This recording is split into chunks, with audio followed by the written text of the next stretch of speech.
Welcome to the Fantasy Audiobook. I'm the Aquaman in Marvel, the check-in system is bound. Chapter 21. Wu Shihao was naturally aware of this, but he was not afraid. Han Xiaoqing's strength is extremely strong, the strength of 1 foot is at least 1,000 catties, and he has a generous shot, and he also takes good care of his brothers. Such a boss is worth following. As for Fat Zicha, soldiers will block him when he comes, and cover him with water and soil. They both carry one head on their shoulders, so no one is afraid of the other. The only thing he was worried about was the safety of his younger brother, duel and others. Wu Shihao is not afraid of going all out, but he is afraid that something will happen to his brothers. It will not be easy for several brothers to follow him to Shangjiang to seek a living. He has to think about the safety of his brothers. This is Wu Shihao's strengths. He puts his brothers first in everything, keeps promises, and shows loyalty. It is precisely because of this that his brothers are willing to work hard for him. This is exactly what Han Xiaoqing appreciates Wu Shihao. Wu Shihao hesitated for a moment, and said, "Brother Qing, if you offend Fat Zicha, they will come to trouble as soon. My little brother is still at home, and I want to take him with me." Han Xiaoqing saw Wu Shihao's concerns, and said, "Why do you have to leave? Fat boy dared to make trouble, so let him go out sideways. But Fat Zicha has hundreds of Ma Zai under his command, and there are only a few of us." Although he knew that Han Xiaoqing was very skilled, but 2 fists were no match for 4 hands. As the saying goes, a strong dragon cannot overwhelm a snake. Wu Shihao didn't know Han Xiaoqing's true strength, so he was inevitably uncertain. Han Xiaoqing said casually, "Don't worry, everything is up to me." Seeing that Han Xiaoqing looked confident, Wu Shihao couldn't say anything more. After all, Han Xiaoqing is the boss, and he doesn't seem to be the kind of reckless person. Since he said that, he must be sure. Back outside the rented room, Wu Shihao smiled and said, "I'm back." Pushing open the door, Han Xiaoqing, who followed Wu Shihao into the room, found that this is a very old-fashioned house, and the tenants are separated by simple wooden boards. The items displayed all have the characteristics of the 1960s, and some things he has never seen before. Wu Shihao, Dewei, Shui and Yaki all had smiles on their faces, and walked into the room in suits, with bags in their hands, like returning home in a suit. On the dilapidated double bed, Wu Shihao's younger brother, Wu Shijung, was wearing a striped sweater, studying hard with his eyes closed. Seeing Wu Shihao and the others look completely new, he couldn't help being stunned for a moment. "Brother, you, Zhang, I'm going out today to meet a nobleman. This is Brother Qing, big boss. We will work with him from now on. Come, this is the roast duck that I brought you." Wu Shihao smiled and handed a roast duck to Wu Shijung. "Brother Qing." Wu Shijung looked at Han Xiaoqing, who nodded slightly. "Charter, this is the rent owed to you. Thank you for your care these years." Wu Shihao took out 200 yuan and handed it to the charter who had dinner, and also sent a roast duck along the way, thanking her for her care. The charter woman is an aunt in her 50s, she looks more friendly, and said with a smile, "Hey, you look a bit more human in a suit. It seems that you are a fool, Ahao, congratulations." Thanks. Wu Shihao was very polite. Han Xiaoqing turned around and saw the little girl living in the attic who was looking at him curiously. When he saw the roast duck Wu Shihao took out, he was almost drooling. Han Xiaoqing casually took out a box of roast duck from Dewei's bag, and handed it over, "Eat it." Awa wanted to take it, but was also a little scared, and looked at Wu Shihao as if asking for help. Seeing this, Wu Shihao said with a hearty smile, "Take what Brother Qing gave you, remember to thank Brother Qing." Only then did Awa take it, and said timidly, "Thank you, Brother Qing." "You're welcome." As Han Xiaoqing was talking, he heard a burst of chaotic footsteps approaching, and secretly said, "Fat boy Chow's people are here so soon." But it didn't feel right. Judging from the voice, there were only 4 people coming, which was too small. It may be that I was passing by to find other people, and I don't know. However, these people stopped in front of the rented house, and one of them kicked open the dilapidated wooden door and said arrogantly, "I'm a bad gambler, pay back the money."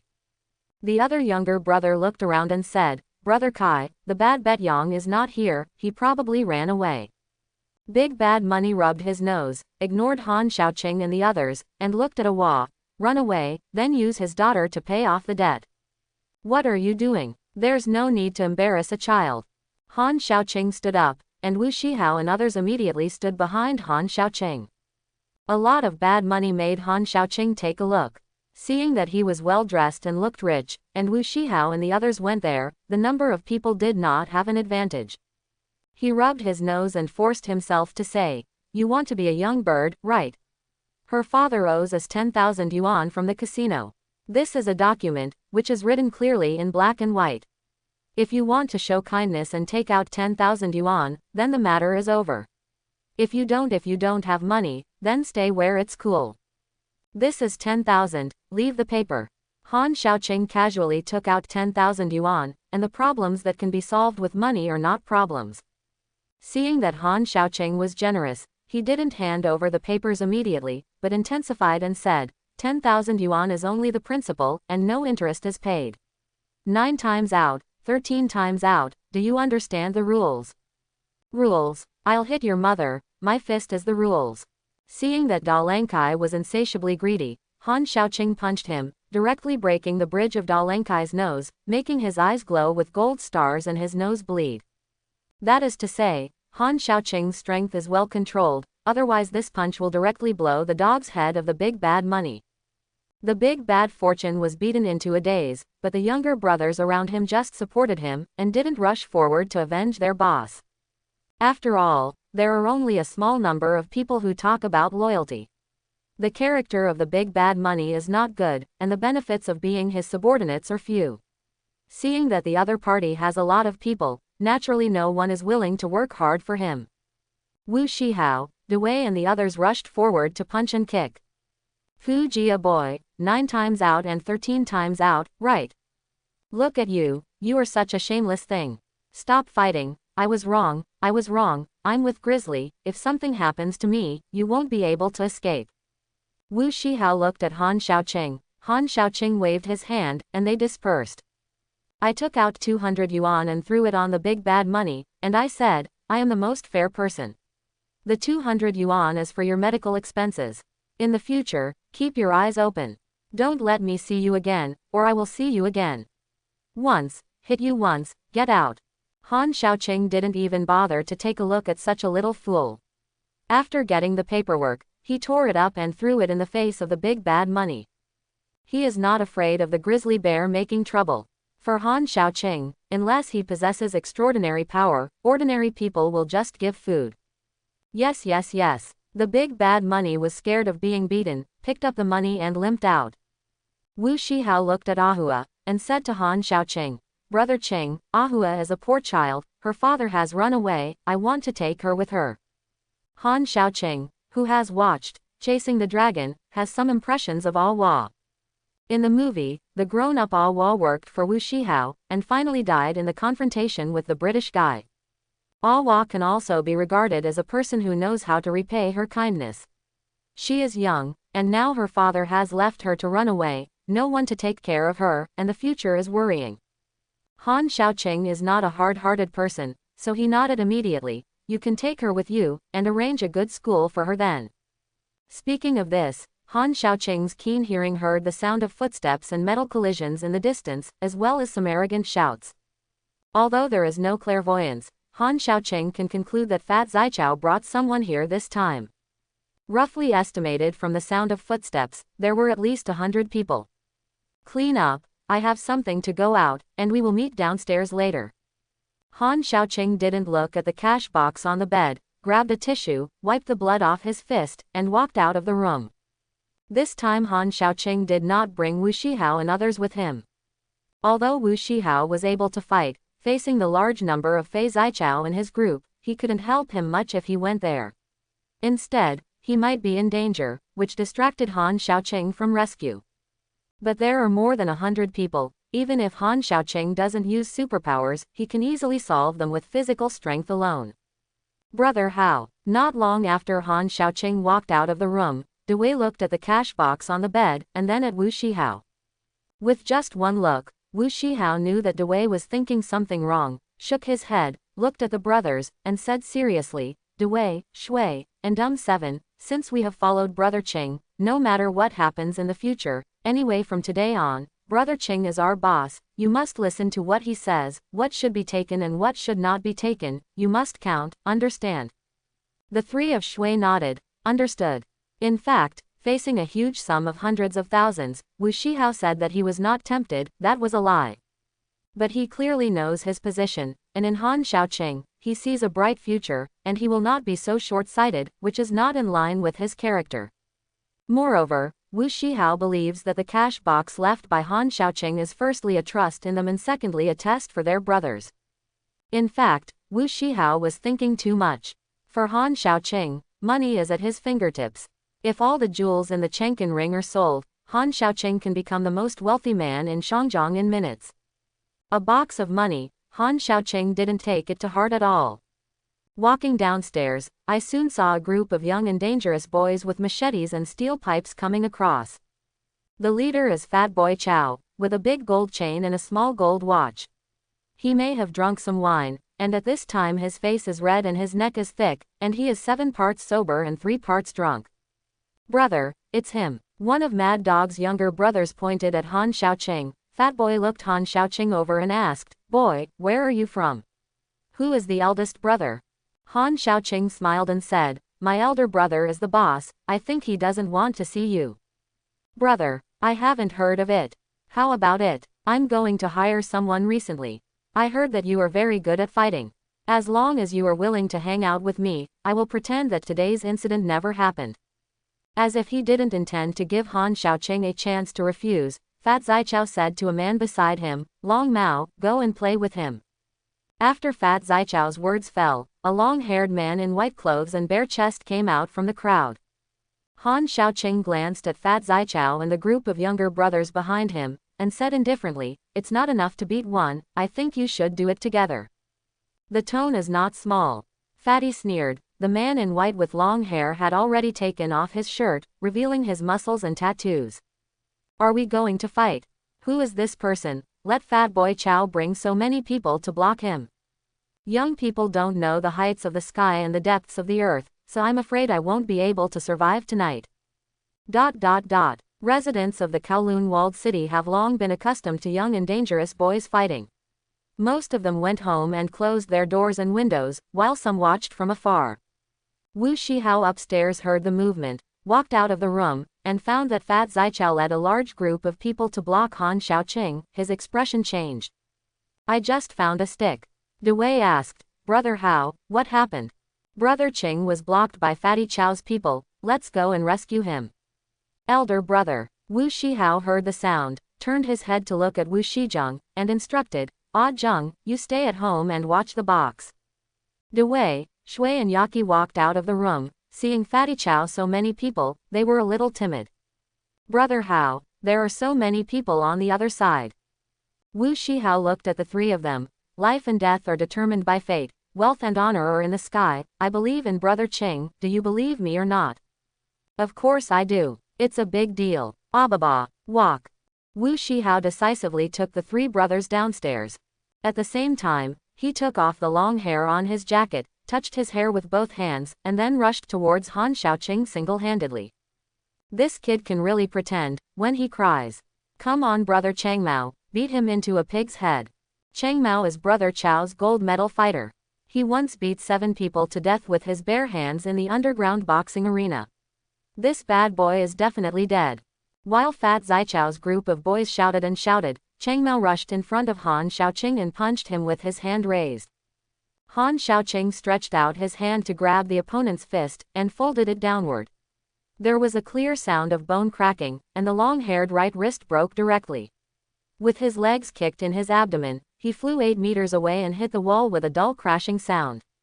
In less than a second, Fat Boy Chow's gold medalist was crippled, lying motionless on the ground. This time, Fat Boy Chow and the others were shocked. The handsome young man in front of him was so strong that it was terrifying. Those young and dangerous boys shouted like a duck being pinched by the neck, and stopped abruptly. After a moment of silence, some people came back to their senses. "This guy is too fierce.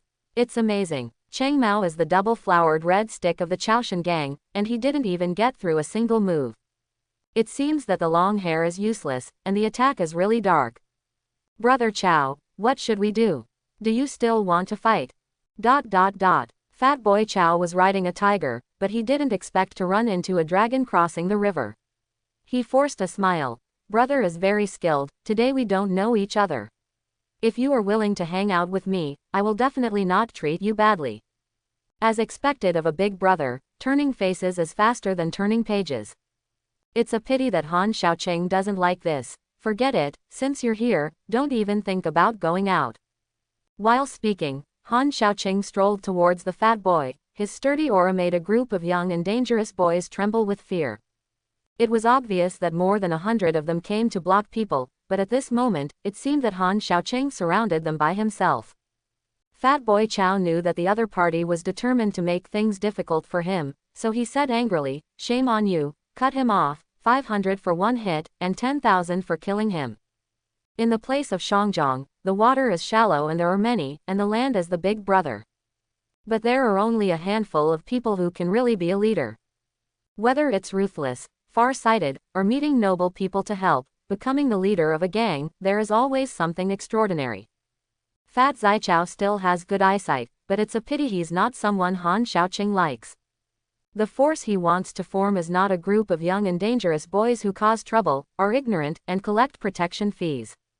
Although some people think young and dangerous boys are very chic, in Han Xiaoqing's view, these are the garbage of the old era and a stumbling block to the progress of human civilization. Now that he's here, he doesn't mind being a scavenger once. As for whether those big shots would notice him because of this, Han Xiaoqing had already looked away. Just like what Wu Shihao said, life and death depend on fate, wealth depends on the sky. Since you want to pursue excitement, then follow through to the end.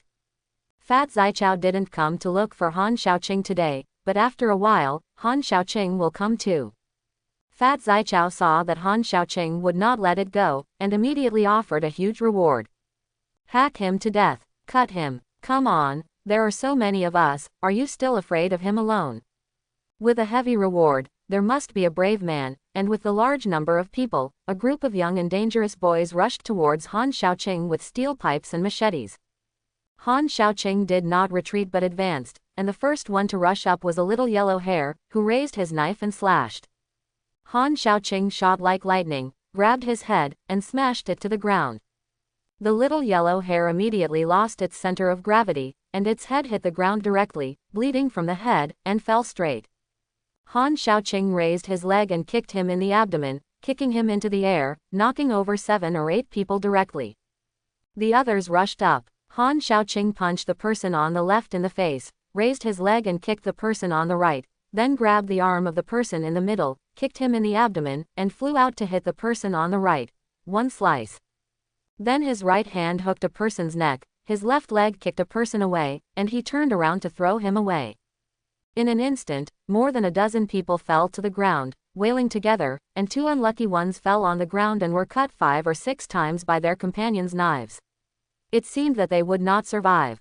Han Xiaoqing didn't sympathize with him, he would have to pay it back sooner or later. These people wanted to hack him to death, he had restrained himself.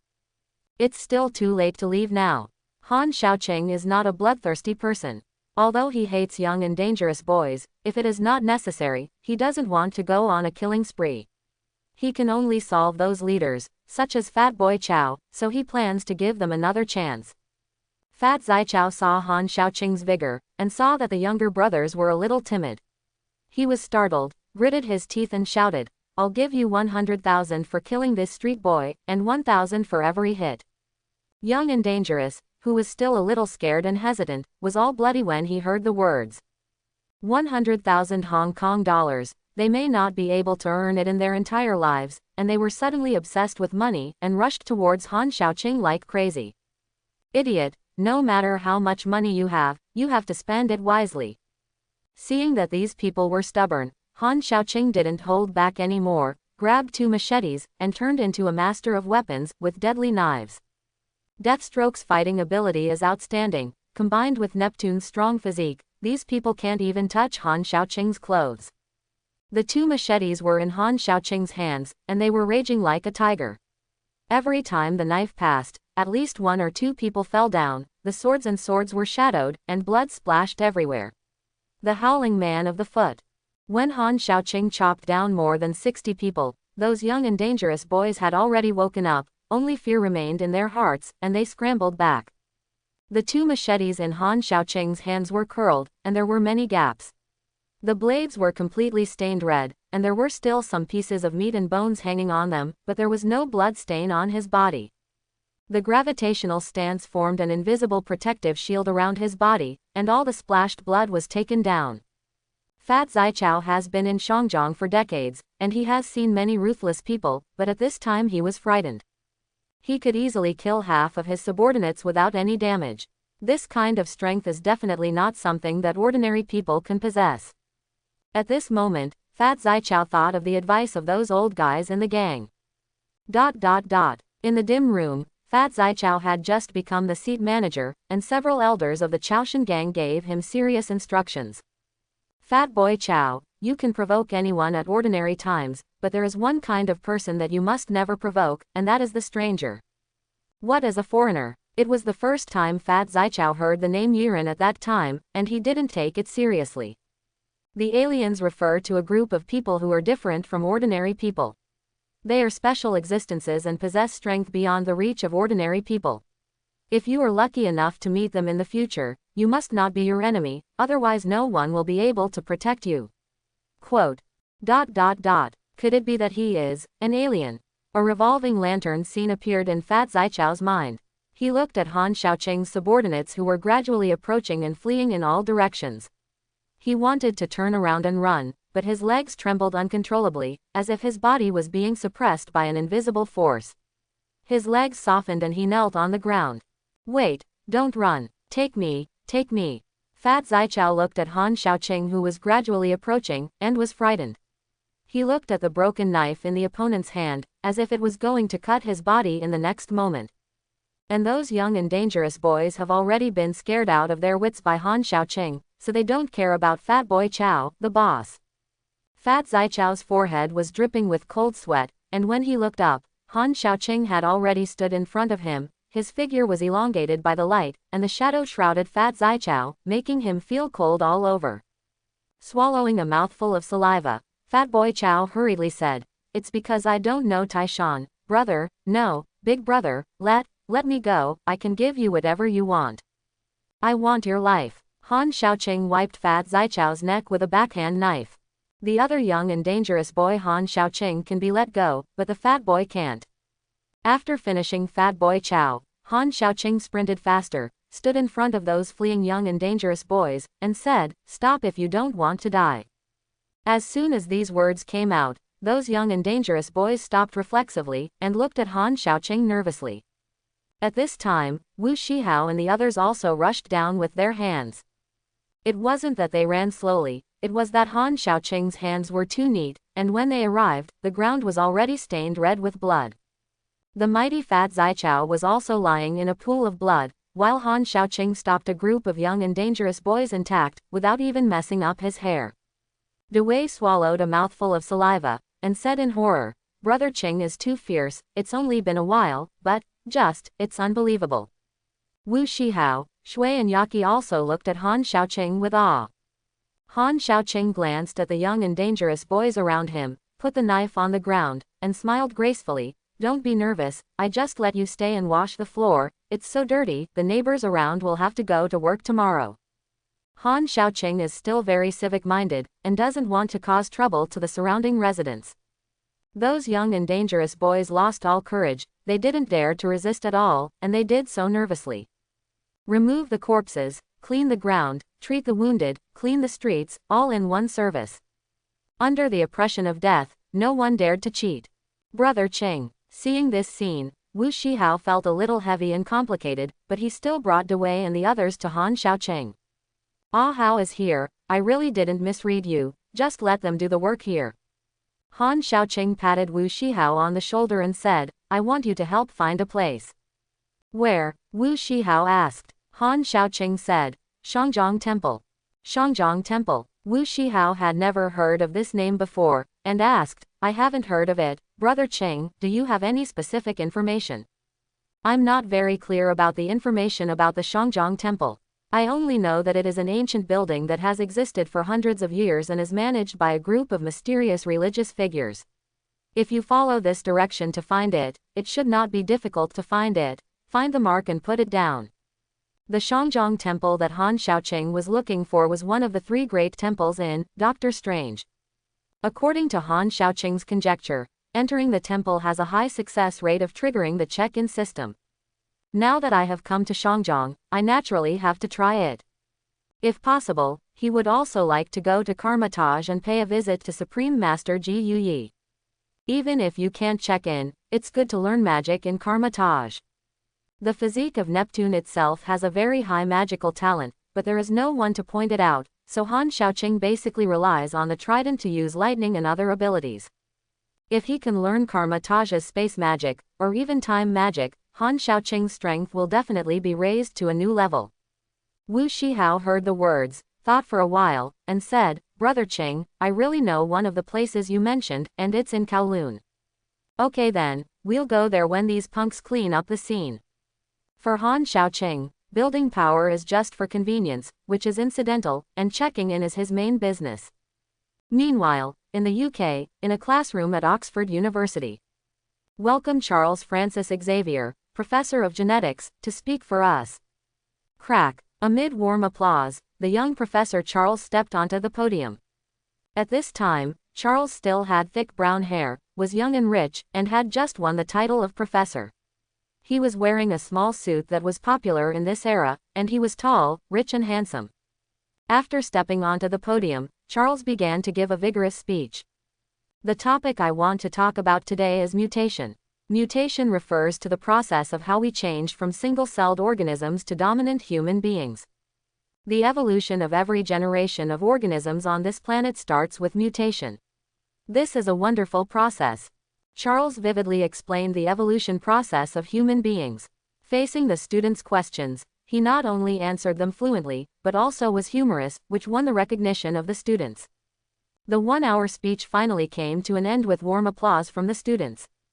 After walking out of the classroom, the blonde Ruiwen came over from behind, held up an umbrella for Charles, and asked with a smile, how does it feel to be a professor? Raven is Charles's sister in name, but she is actually a mutant. When she was very young, she went to Charles's house to steal things, was discovered and adopted by the young Charles, and then they were called brother and sister. The two are childhood sweethearts, both mutants, and have a very good relationship. Hearing Ruiwen's words, Charles said, Don't call me that, unless it's during class time, I don't like people calling me professor. Ruiwen smiled and said, I know, but I feel that the professor suits you very well. Charles shook his head and said, Don't say that, you should say let's go have a drink. Let's go, let's celebrate for you. The two walked towards the bar talking and laughing. Shangjiang, Chaoshan Gang. A few hours had passed since Fat Zicha was killed, and the surviving Ma Zai was released by Han Xiaoqing after cleaning up the street according to Han Xiaoqing's request. Some were terrified and ran away, vowing never to be young and dangerous again. Some ran back to the Chaoshan Gang and told the truth about the situation. Go down. After listening to Ma Zai's report, the third elder waved him away. Third master, you have to avenge Brother Chao. The little pony seems to be Fatty Chao's confidant. Although he is afraid of Han Xiaoqing, he still wants to take revenge with the power of the Chaoshan Gang, or he wants to show his loyalty here and want to be in power. The elder known as the third master heard the words, his face was gloomy, he gave this person a cold look, and said impatiently, Shut up, get out. After driving people away, there are only a few old men who are about to retire left in the room. The youngest of these people is nearly 50 years old and belongs to the Chaoshan Gang. The brothers who fought the world together at the beginning are now the only few left. Each of them has once been powerful and has his own glory days. Now they are all old, without the ambitions they had at the beginning, and just want to enjoy the happiness, but they still hold on to most of the power and connections of the Chaoshan Gang. The second elder said, Fifth, what do you think? The fifth elder said, A person with such strength is definitely not an ordinary person, it is very likely a different person. The third elder said in a deep voice, If it is a foreigner, it will be troublesome. The other party killed Fat Zicha as soon as he came, probably for the purpose of shaking the mountain. The eighth elder with a more violent temper is the youngest among them. Although he is blind in one eye, his expression is still rebellious. What are you afraid of? Although aliens are powerful, they are not invincible. Times have changed. The big deal is to find some gunmen to kill him. I don't believe he is invulnerable. The second elder shook his head. This is not right, we can try to win him over. Recently, Makun got the Ruksha order, and his power has developed rapidly, and has already threatened our Chaoshan gang.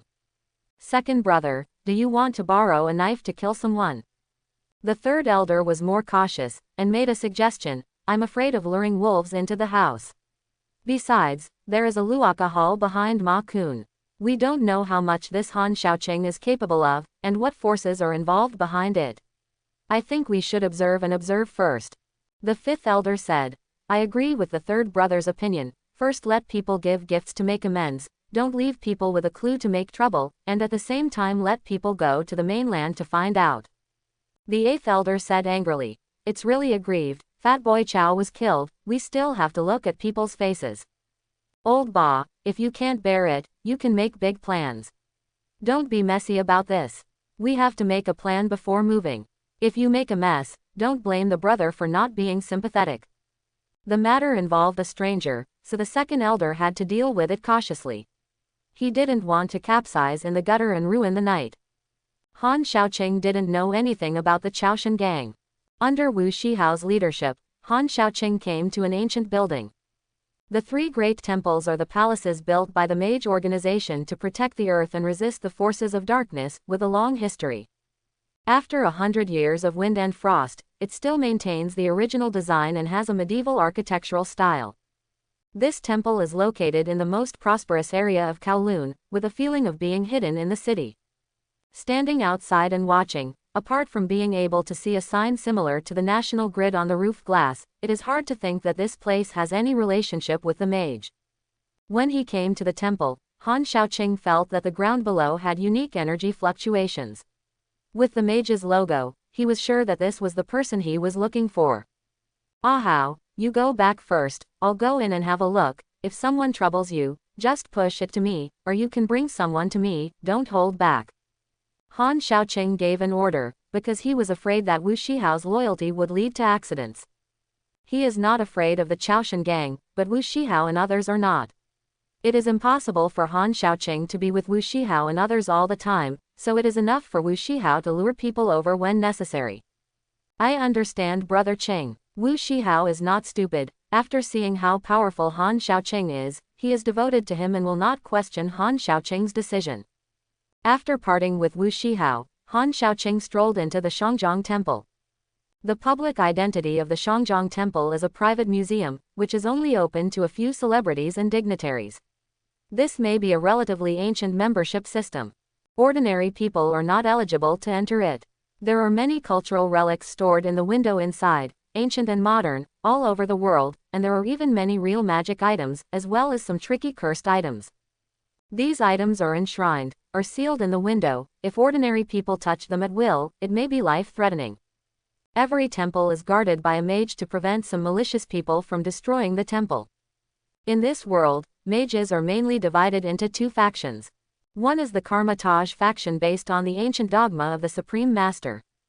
The second is the Grim faction based on the dogma of Merlin, the Supreme Mage in the Middle World.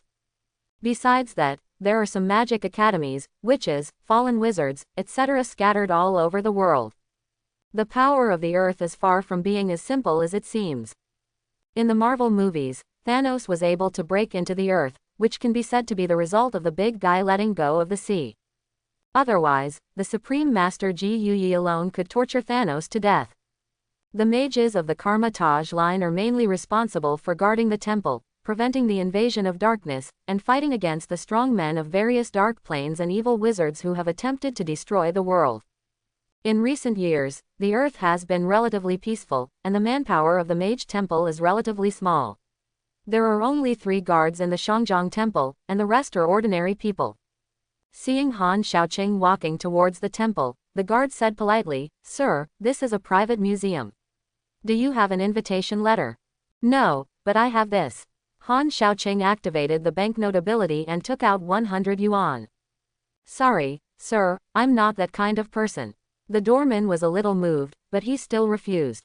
Han Xiaoqing shook his hand and took out 10,000 pieces of fast. Seeing this, the doorman took off his clothes directly, and after receiving the money, he said with a smile, "Sir, you can do what you want. With 10,000 yuan, what door is there to look at?" Han Xiaoqing walked into Shangjiang Temple, and suddenly felt a special force wrapping the temple, extending to the ground and expanding into the distance. The three holy temples are located at the important positions of the three nodes of the earth, and there is a ley line below them to provide energy, condensing into a huge magic circle, protecting the earth from being swallowed by the dark plane. Han Xiaoqing has no other ideas about the three temples and the collections in the temples, but just wants to check in. When Han Xiaoqing was standing in the hall of the temple, the check-in system sounded a reminder. Ding! The host is currently located in the Shangjiang Temple and meets the check-in requirements. Do you want to check in? Punch the card. Punching in, counting down for 10 seconds, 10, 9, 8, 7, 3, 2, 1, punching in successfully. Congratulations to the host for obtaining the Overlord Halberd technique. Overlord Halberd technique. It is the unique technique created by Shang Yu, the overlord of Western Chu. It is divided into 7 styles, each of which contains 3 changes, and is extremely powerful. The 7 styles are: the first style, Zushan destroys soul; the second style, killing God and broken; the third style, subduing demons and shadows; the fourth style, dancing demons; and the fifth style, slaying ghosts in the world. The sixth form is dominant and horizontal, and the seventh form is swallowing the sky and destroying the earth. Do you want to receive it? Didn't the overlord of Western Chu create 18 picks with one hand? How did it become the Overlord Halberd technique? Could it be the overlord of Western Chu from another parallel world? This is the first time Han Xiaoqing has heard of the Overlord Halberd technique, but the moves are Zhu Xian and Killing God, which sounds very awesome. Receive. With a thought, a piece of information poured into Han Xiaoqing's mind from the endless void, as if he had rehearsed it countless times in his mind, allowing Han Xiaoqing to instantly grasp the mystery of Overlord Halberd technique. Who are you? Just when Han Xiaoqing obtained the Overlord Halberd technique, a thin mage wearing glasses and a mage robe came out. Han Xiaoqing restrained his mind, looked at the mage, and said solemnly, "I am a scholar, and I want to meet the ancient master, please introduce me." Where did you know the name of the supreme mage? When the mage heard the words, he immediately became vigilant. At this moment, a golden circular space channel expanded, and a bald man wearing a yellow mage robe walked out of it. Song, leave this to me. Is teacher. The mage known as Song bowed respectfully and retreated. Master Ji Yuyi, hello, I want to study at Karma Taj. Han Xiaoqing looked at Ji Yuyi, feeling a little nervous. After all, the other party was the ceiling of the earth, a top boss who controlled the Eye of Agamottos and could override time. Ji Yuyi shook his head slightly. The time has not come yet, and the magic I cultivated is not suitable for you, so leave.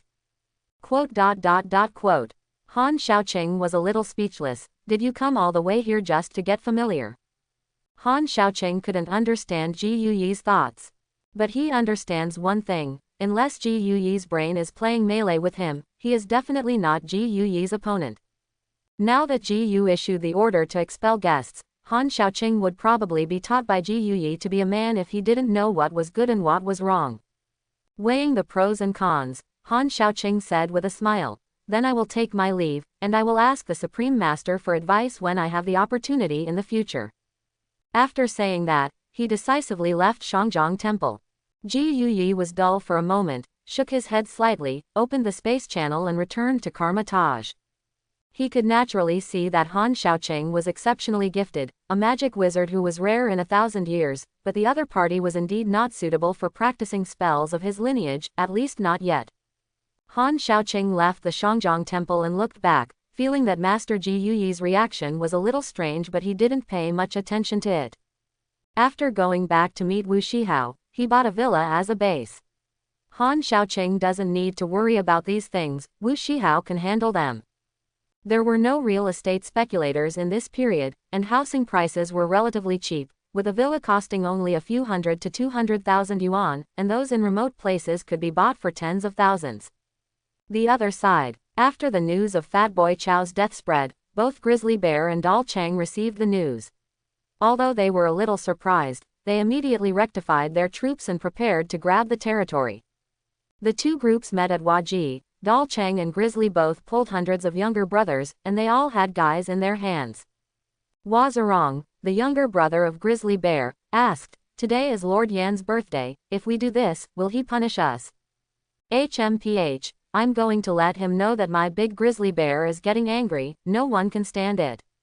The Grizzly Bear and Dal Chang would never deal with each other in the first place, but now that Fatboy Chow died, the two of them will not give in to each other with the spare fat. A war is inevitable.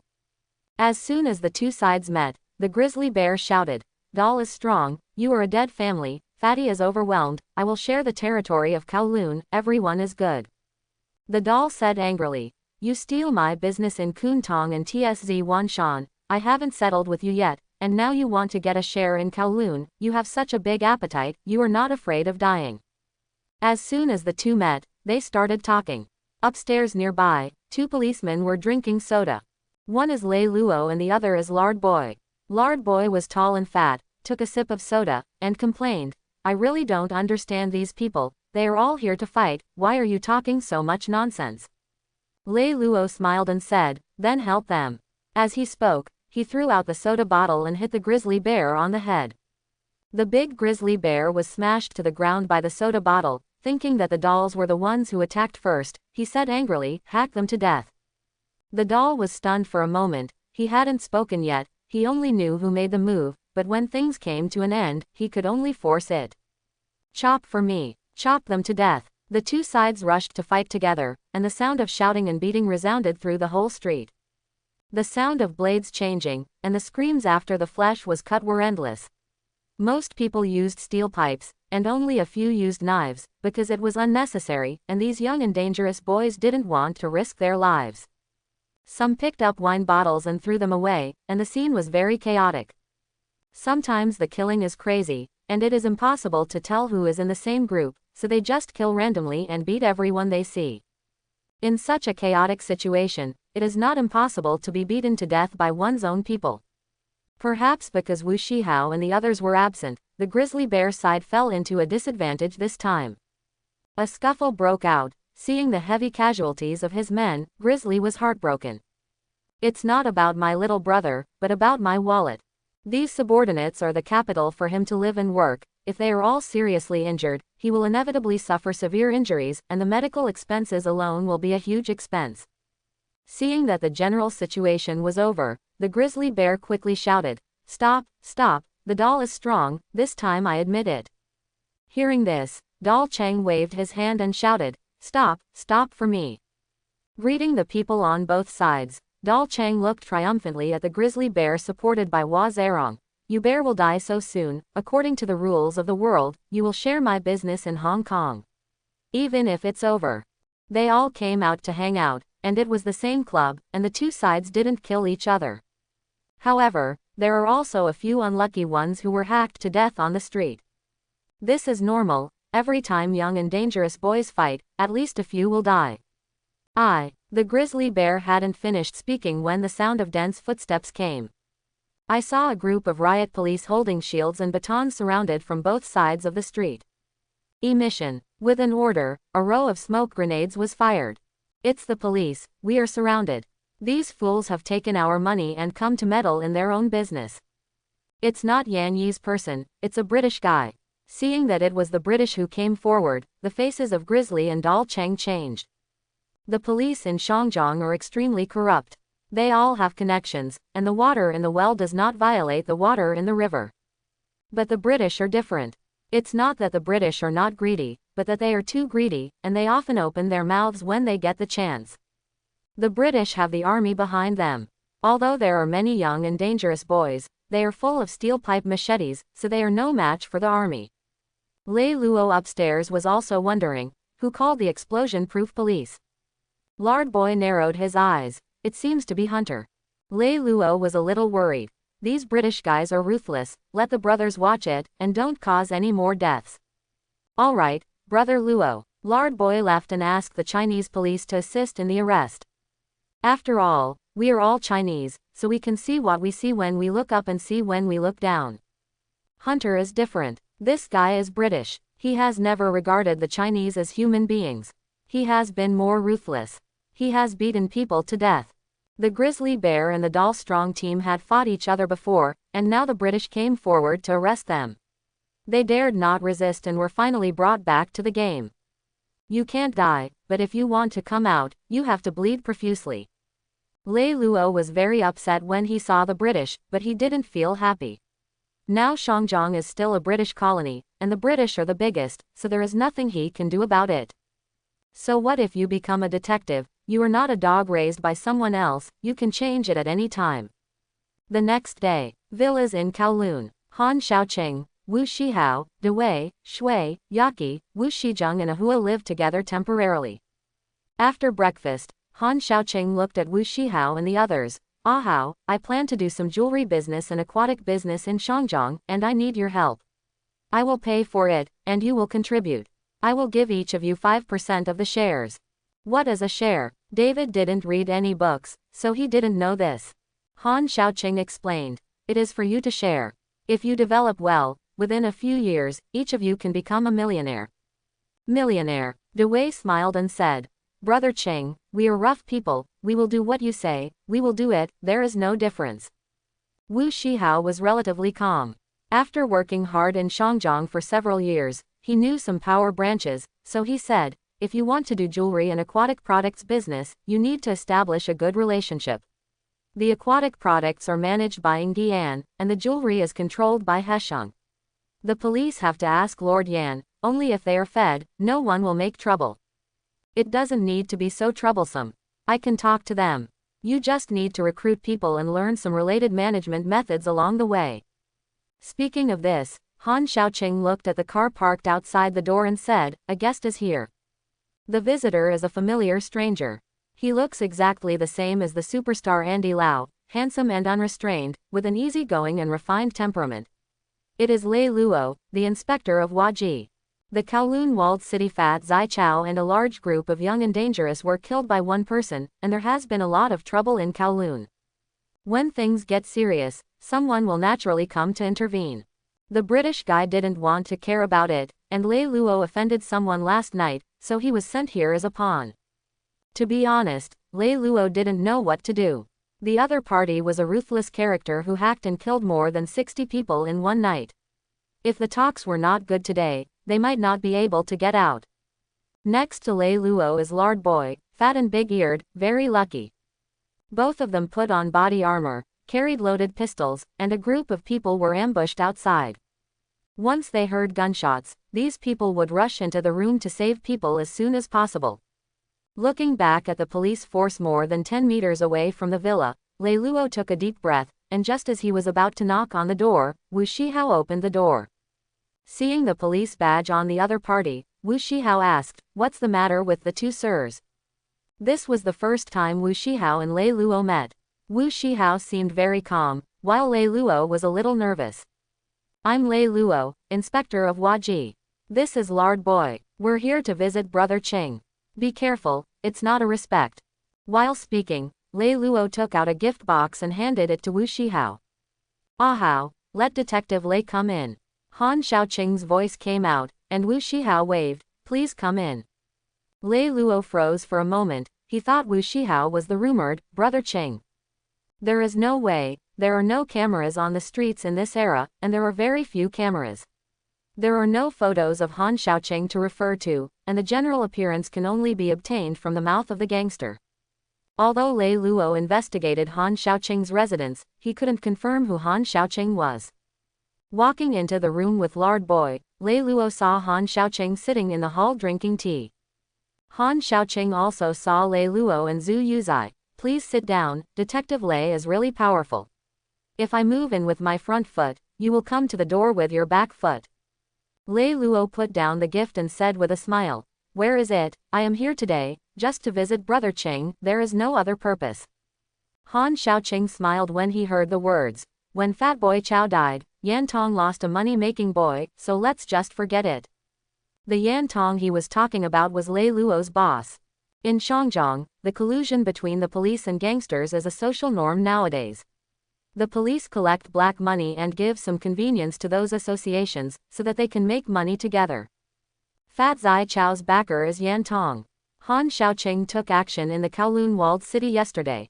Normally, the police would not care about it, but this time the death of Fatty Chow, plus dozens of casualties, is already considered a major case.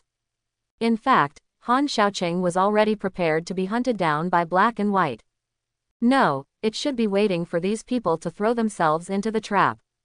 I didn't expect it to be Lei Luo. As for the people Lei Luo arranged outside, they couldn't hide it from Han Xiaoqing's eyes and ears.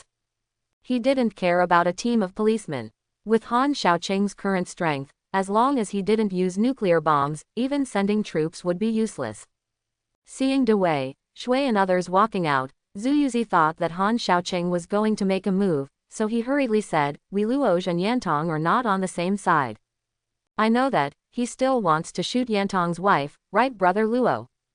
Han Xiaoqing's understatement made both Lei Luo and Zhu Yuzi change their expressions. Because this sentence was said when they were alone after Yantong's birthday party last night, it was impossible for outsiders to know. But Han Xiaoqing could tell straight away that if he hadn't known Lard Boy for decades, Lei Luo would have suspected that Lard Boy was a second or fifth boy. For fear that Lei Luo might misunderstand, Lard Boy asked, "Brother Qing, where did you hear that? Is this important?" Han Xiaoqing smiled and looked at Lei Luo. "Lei Luo, you are very good, have you caught Sir Zhou's daughter?" Lei Luo was horrified when he heard this, and felt that the person in front of him was too terrifying, as if he had no secrets in front of him.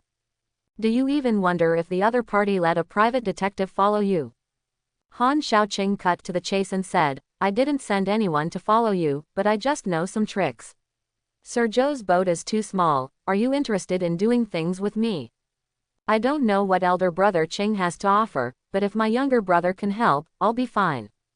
Lei Luo is a smart man, otherwise he would not be able to become the 500 million detective in the future. Although Han Xiaoqing's purpose is not clear, one thing Lei Luo can be sure of is that the other party has a lot of appetite, and there must be some big moves ahead. Lei Luo doesn't mind being a tool man if he can make a profit from it. After watching Chasing the Dragon, Han Xiaoqing naturally knew who Lei Luo was. The other party is definitely not a good person, he is an opportunist, his interests are paramount, he is good at forbearance, he collects black money, acts as a protective umbrella, and is a proper black policeman.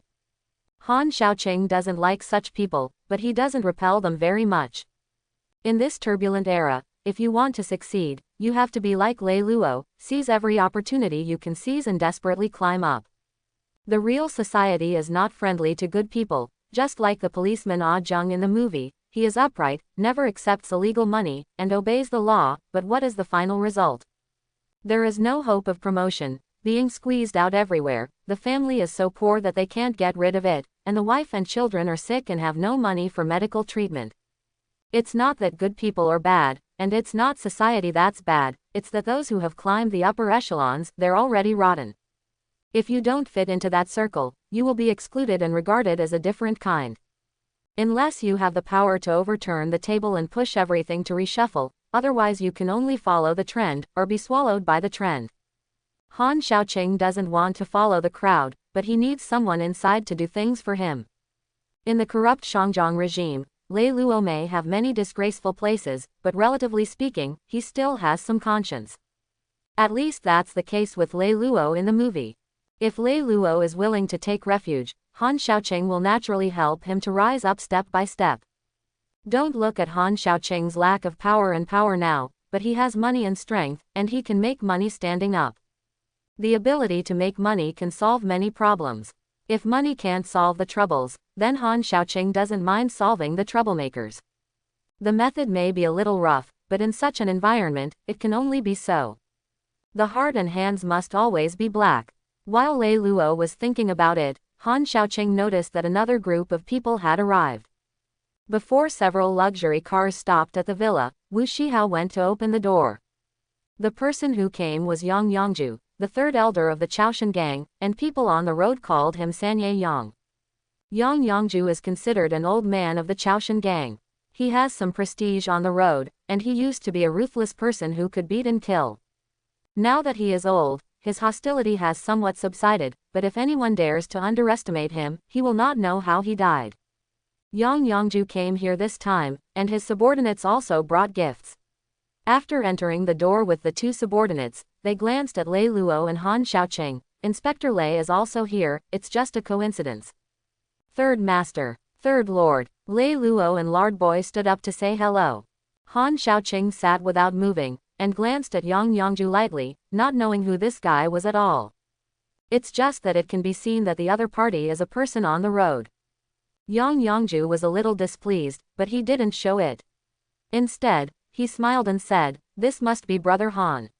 He really is a hero born a boy. Old man, I am the third elder of the Chaoshan gang. There is more than enough to die. The old man came here to make amends, and please ask Brother Han to be generous, don't worry about it." It turned out to be a member of the Chaoshan gang. Did they plan to be courteous first and then soldiers? Hearing Yang Yongju's words, Han Xiaoqing said casually, "I didn't take it to heart, the third elder, right? Since you're here, let's take a word back." Speaking, Yang Yongju said seriously, "This time, I recommend Wu Shihao to be the spokesperson of the Chaoshan gang. You go back and ask, who is in favor and who is against." As soon as these words came out, Lei Luo, Yang Yongju and others were all taken aback, wondering if they heard it wrong. I have seen arrogant ones, but I have never seen such arrogant ones. The Chaoshan gang is one of the 4 major gangs in Shangjiang. Han Xiaoqing, an outsider, has no firm footing, and let the little-known Wu Shihao be the talker of the Chaoshan gang when he first came. Lei Luo and Lard Boy looked at each other, silently watching the changes. Yang Yongju felt his blood pressure soar, and he almost couldn't hold back his anger on the spot, and asked someone to chop this madman. "Okay, I will convey it on my behalf." Suppressing his anger, Yang never broke out. Han Xiaoqing didn't care about the darkened face of the other party, and said to Dewey beside him, "Ah Wei, write a phone number for the third elder." "Okay, Brother Qing." Dewey heard the words, took a pen and wrote down the landline number of the villa, and handed it to Yang Yongju.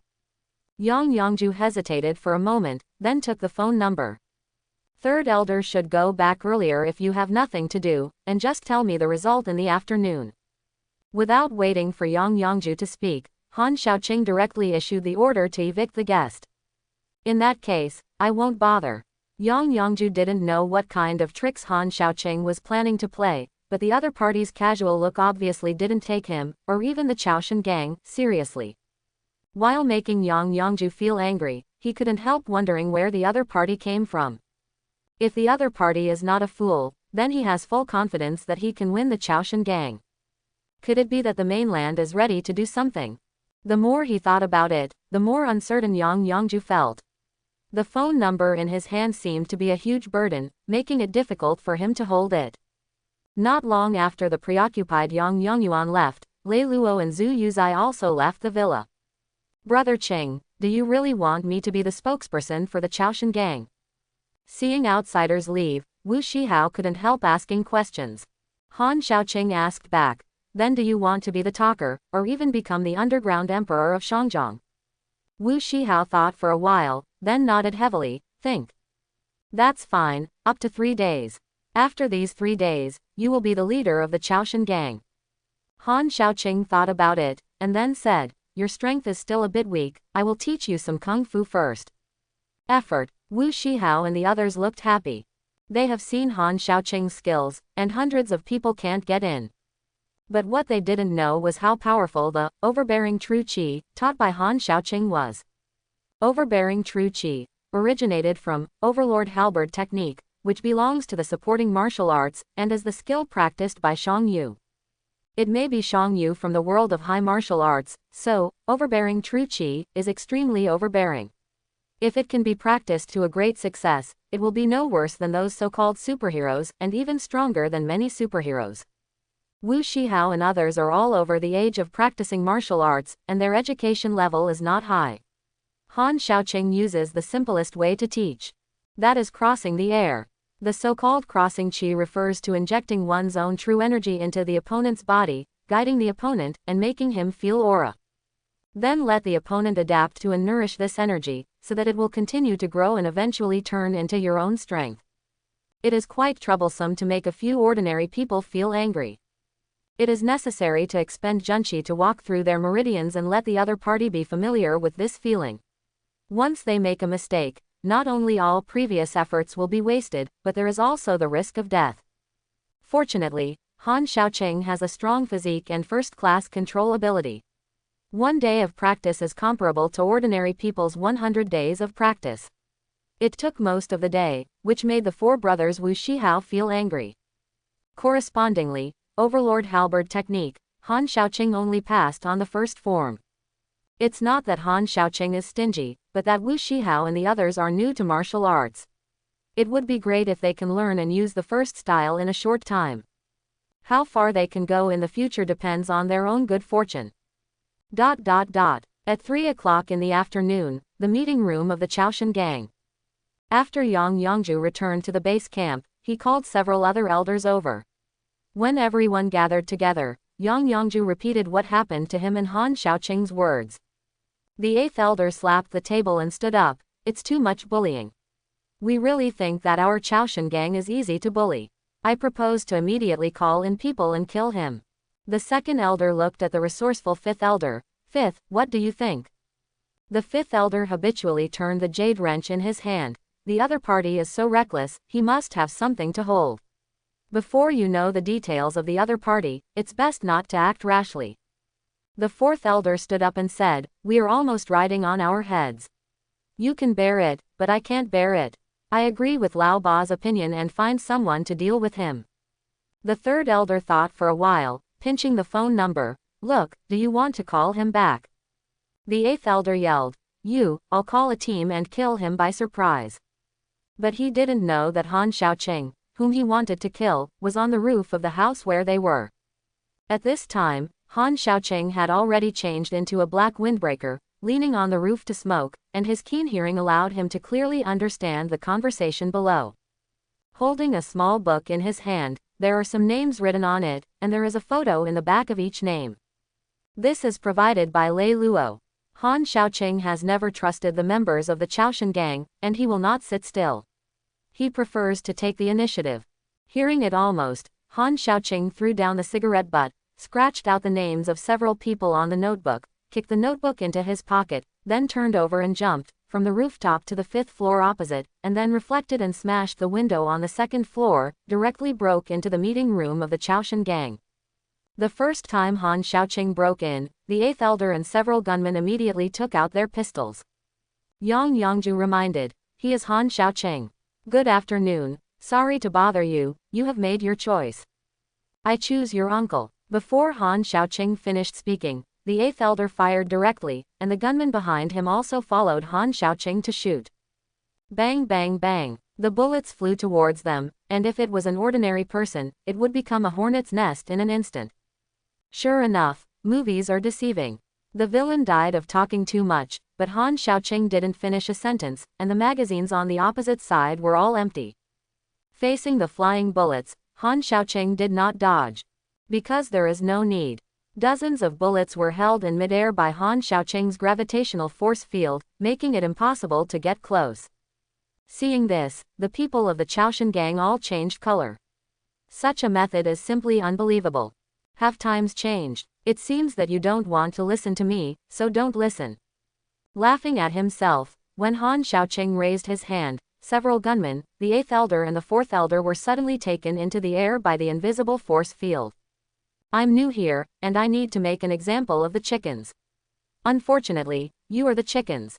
After the words fell, Han Xiaoqing held his right hand empty, and the invisible force field squeezed the bodies of the eighth elder, the fourth elder and several gunmen from all directions. What? Squeezed by strong gravity, the bodies of several people seemed to be hit by a steamroller that fell from the sky. Their bodies burst open on the spot, and blood and flesh sprayed everywhere. The scene was very bloody. Except for Han Xiaoqing, who was protected by a force field, everyone else in the room was more or less covered in blood.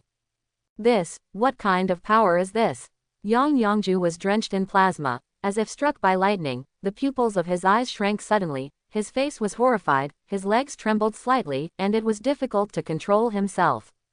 The other elders were also shocked by this bloody scene, and looked at Han Xiaoqing in horror, not daring to act rashly, for fear of being misunderstood by the other party and following in the footsteps.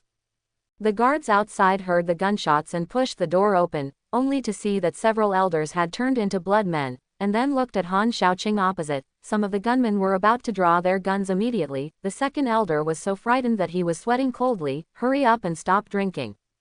Don't be rude, get out, get out. Hearing this, the younger brothers all left the room. In the room, only Han Xiaoqing and a few old guys were left. Okay, many people who don't want to listen to my nonsense are gone, so I'll say it again. I want Wu Shihao to be the leader of the Chaoshan gang. Who agrees? Who opposes? Han Xiaoqing's voice was not loud, but everyone in the room could hear it clearly. Looking at the 8th elder, 4th elder, etc. who have turned into meat and can no longer tell who is who, no one else dares to object. The 2nd elder said frankly, I agree. 3rd elder Yang Yongju followed suit, I also agree. Yes, yes. Several other elders also hurriedly nodded in agreement. The gap between strength and weakness is too big, and the opponent is not afraid of a gun, and waving his hand will turn people into a fleshy flesh. Is it too long to raise objections at this time? Very well, I like to simplify things, and I know that you must be dissatisfied. It doesn't matter. I welcome you to take revenge at any time, but you only have one chance. If you can't kill me, I will kill your whole family. Han Xiaoqing lit another cigarette, took a puff, and exhaled a puff of smoke ring, and then said, besides, Wu Shihao is my man. If anyone is disobedient and secretly engages in small tricks during the management of the Chaoshan gang, he will not give up. I save face, once I get angry, you are the ones who are unlucky. If something happens to Ah Hao, I will be the first to settle the score with you old fellows regardless of the reason, do you understand? For these people, Han Xiaoqing didn't care what they thought, and directly suppressed them bloody. Anyway, they are a bunch of social moths. It is useless if you give them earnest persuasion. There are no law-abiding criminals in this world, and the point of going on this road of no return is to see who is ruthless and whose fists are big. There is no need to pay too much attention to the old guys who are half buried in the ground.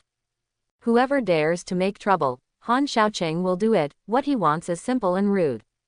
Today is for leeway. These old fritters, in their current position, are more afraid of death than anyone else. Maybe they dared to work hard when they were young, but now that they are in high positions, they have become very life-threatening, because the more a person has, the more afraid of losing. This is the so-called old Zhonghu, the less courageous. As long as Han Xiaoqing is still there, even if they feel resentful, they dare not play tricks. As for whether Wu Shihao can hold back and completely control the Chaoshan gang, it depends on his own ability. After expressing his opinion, Han Xiaoqing swaggered out of the room and quickly disappeared from the sight of the Chaoshan gang. But in fact, Han Xiaoqing stopped at a beef offal stand 1 mile away from here, ordered a bowl of beef offal, and ate while listening to the conversations of these old guys from a distance. Don't be afraid of 10,000, just in case. Finally meet a younger brother who is valued. If you meet someone who is tough, you may die before you leave the teacher. Fortunately, these old guys are very good, or the city is deep, at least they didn't show too much resistance. With the support of Han Xiaoqing, Wu Shihao took office the next day and became the spokesperson of the Chaoshan gang. It's just that his prestige was all created by Han Xiaoqing. Although the members of the Chaoshan gang didn't say anything, they still had a lot of opinions on Wu Shihao's talker in their hearts, but they dared not speak out because of Han Xiaoqing's lust. Han Xiaoqing will not ask how Wu Shihao handles the affairs of the Chaoshan gang. The stage has already been set up for him. How to sing depends on Wu Shihao's performance. After Lei Luo learned that Wu Shihao had become the spokesperson of the Chaoshan gang, he immediately found Han Xiaoqing and chose to join him. Now there is Lei Luo in the White Way, Wu Shihao in the underworld, and Han Xiaoqing has a little bit of foundation. The next step is to become bigger and stronger, so that both black and white can be subdued under their feet. In order to accomplish something, in addition to being able to fight and resist, 3 conditions are required. Money, money, still TM money. Unfortunately, Han Xiaoqing has a lot of valuable jewelry. Wu Shihao can sell these things on his behalf in exchange for a large amount of cash. With money, whether it is recruiting soldiers, cultivating one's cronies, or opening up relationships, it is much easier. Killing is just a means. If it is not necessary, Han Xiaoqing does not want to kill at will. However, Shangjiang is only that big. If Lei Luo and Wu Shihao want to grow, they will inevitably touch the interests of others. General problems, they can handle. But sometimes you will encounter some difficult problems, such as now. Rock Shaman. What's the origin? Han Xiaoqing came to the hospital, looked at Wu Shihao who was on an IV, and glanced at the frightened elders beside him. In the past few days, he was either practicing or wandering around to see if there was any place to check in Shangjiang, but he found nothing. Today Wu Shihao went out to talk with Yan, and was attacked by people from Rock Shaman. If it wasn't for the gunmen around him, he might not be able to come back. The second elder explained. The Rock Shaman is a non-governmental organization of aliens. It was born 10 years ago. At that time, it caused a bloodbath. Unpredictable, once swept the 4 major gangs in Shangjiang overnight, and later issued the Ruksha order. Whoever gets the Ruksha order from the 4 major gangs can be the champion. Strange person. Fire Cloud Cthulhu. Hearing this familiar term, Han Xiaoqing frowned, feeling that the matter was not simple. When the terms Yiren and Huiyan Cthulhu appeared, the first thing Han Xiaoqing thought of was Under One Person and Kung Fu. But when the second elder mentioned Ruksha Gate, Han Xiaoqing guessed it should be Dragon Tiger Gate. Dragon Tiger Gate is a Hong Kong manga. Dragon Human was founded by brothers Wang Zhonglong and Wang Fuhu who were born in a family of martial arts. They see that the grassroots are oppressed by the wicked every day, so they are determined to promote self-improvement through martial arts. They often take in children who are out of school and helpless, teach martial arts and contribute to the society.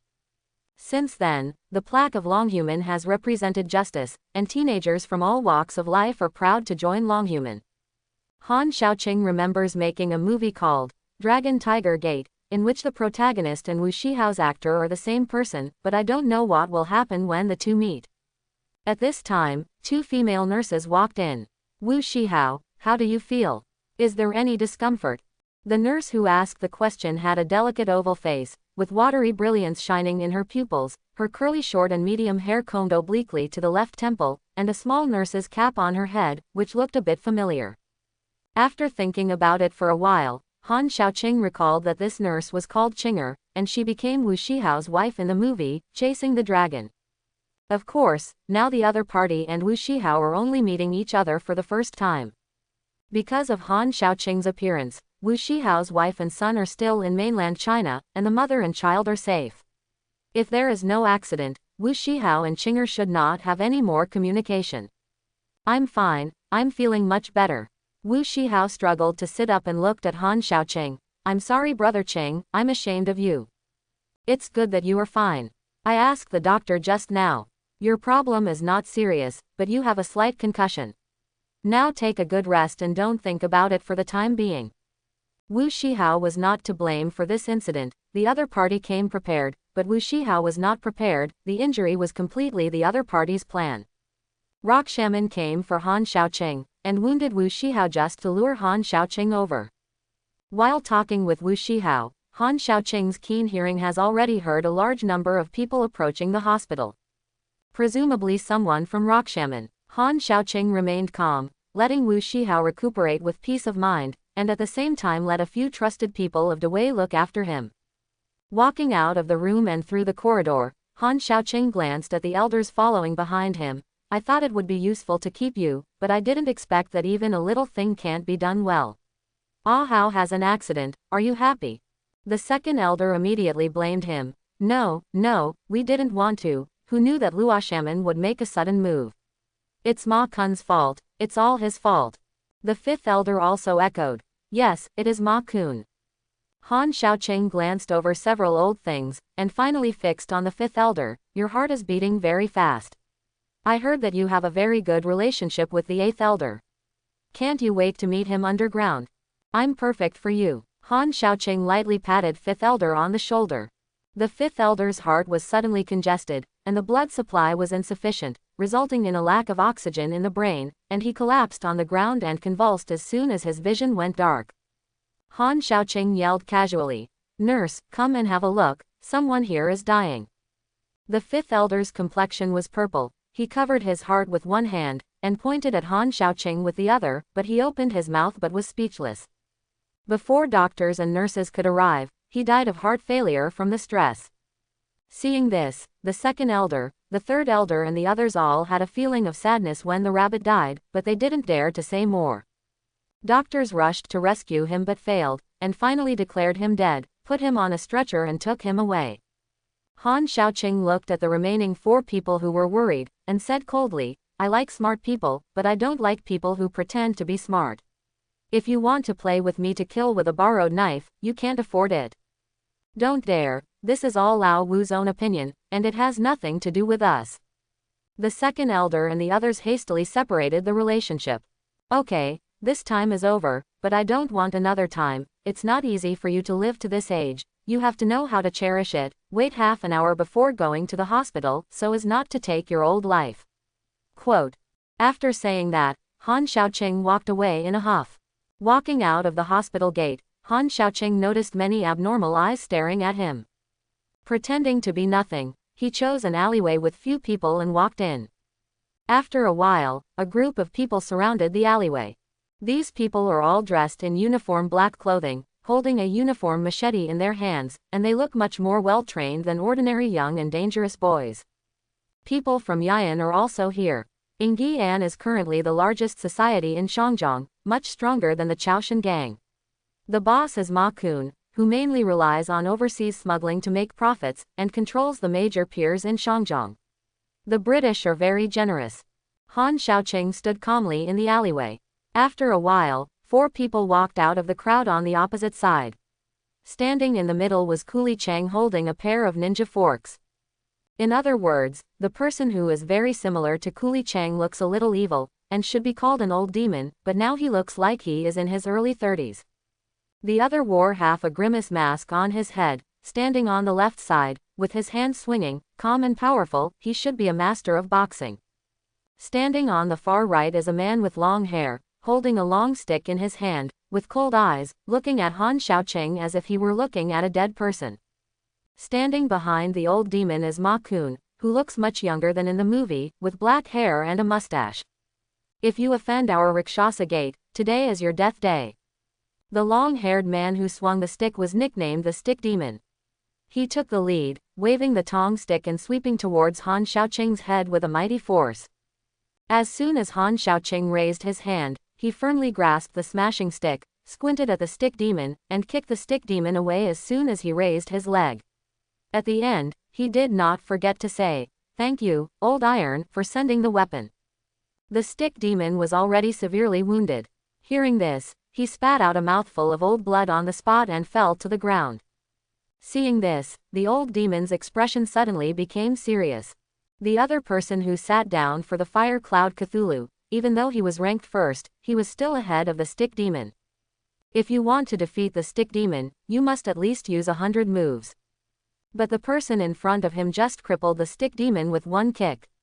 In his impression, he was the first one to have the Huiyan evil god with such a tyrannical strength. The masked Quan Sha looked at Ma Kun. "Let your brother go first." Ma Kun's heart tightened, and he didn't want to take this muddy water, but due to the influence of Luochaman, he had to bite the bullet and let his subordinates go. Kill. A group of men in black rushed towards Han Xiaoqing with shining machetes. "I just want to find someone to try the trick. I hope your body can hold on." Han Xiaoqing was not afraid to laugh back, turned the Polonia stick in his hand, and clamped it on the back of his neck. The true energy in both hands was accumulated on the Polonia stick, causing an electric current visible to the naked eye to flow on the stick. It is not magic that generates electricity on the copper rod, but Han Xiaoqing's true energy. The overbearing true qi, attached to Overlord Halberd technique, is itself a thunder-type exercise, so it has been cultivated to a certain level.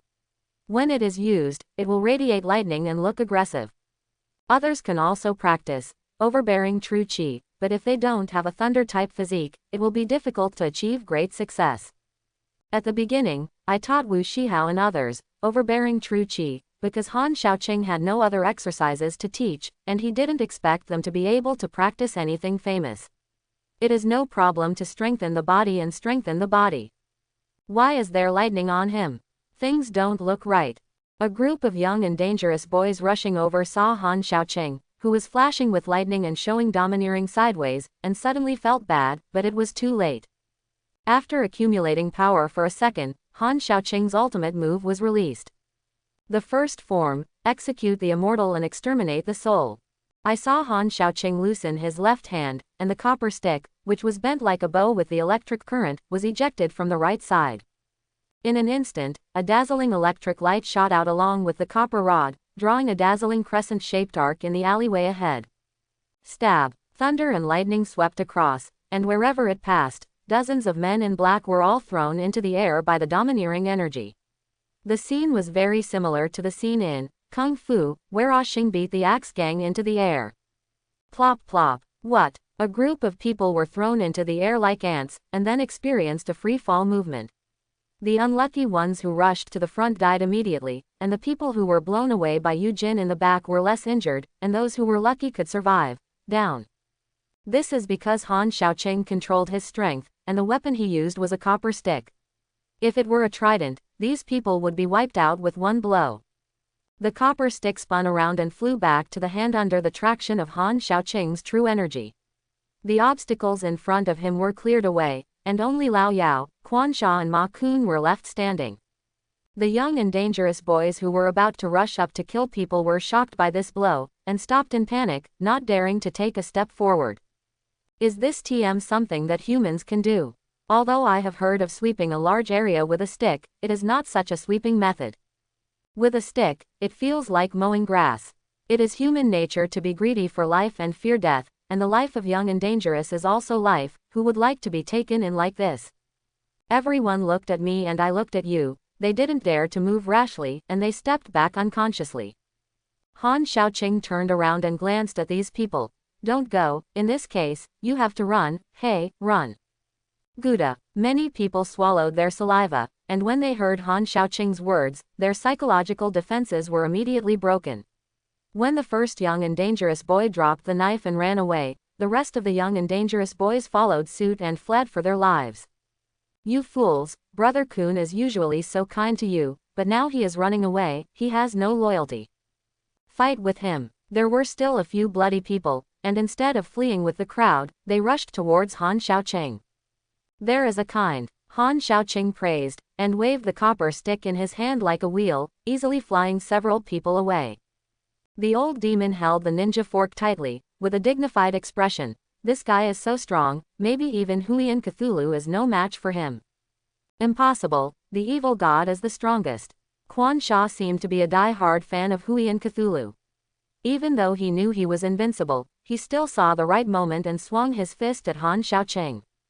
Overreaching, Han Xiaoqing swung the copper stick and slashed down with one hand. The head of the stick pierced through the air like a big axe, and slashed down head-on.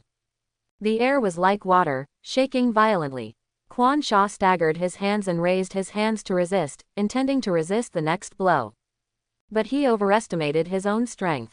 The moment the copper rod touched his arm, Quan Sha's arm guard broke like porcelain, followed by his two arms and skull. As soon as the stick passed, the upper half of Quan Sha's body fell into the ground, and as soon as his legs kicked, there was no movement.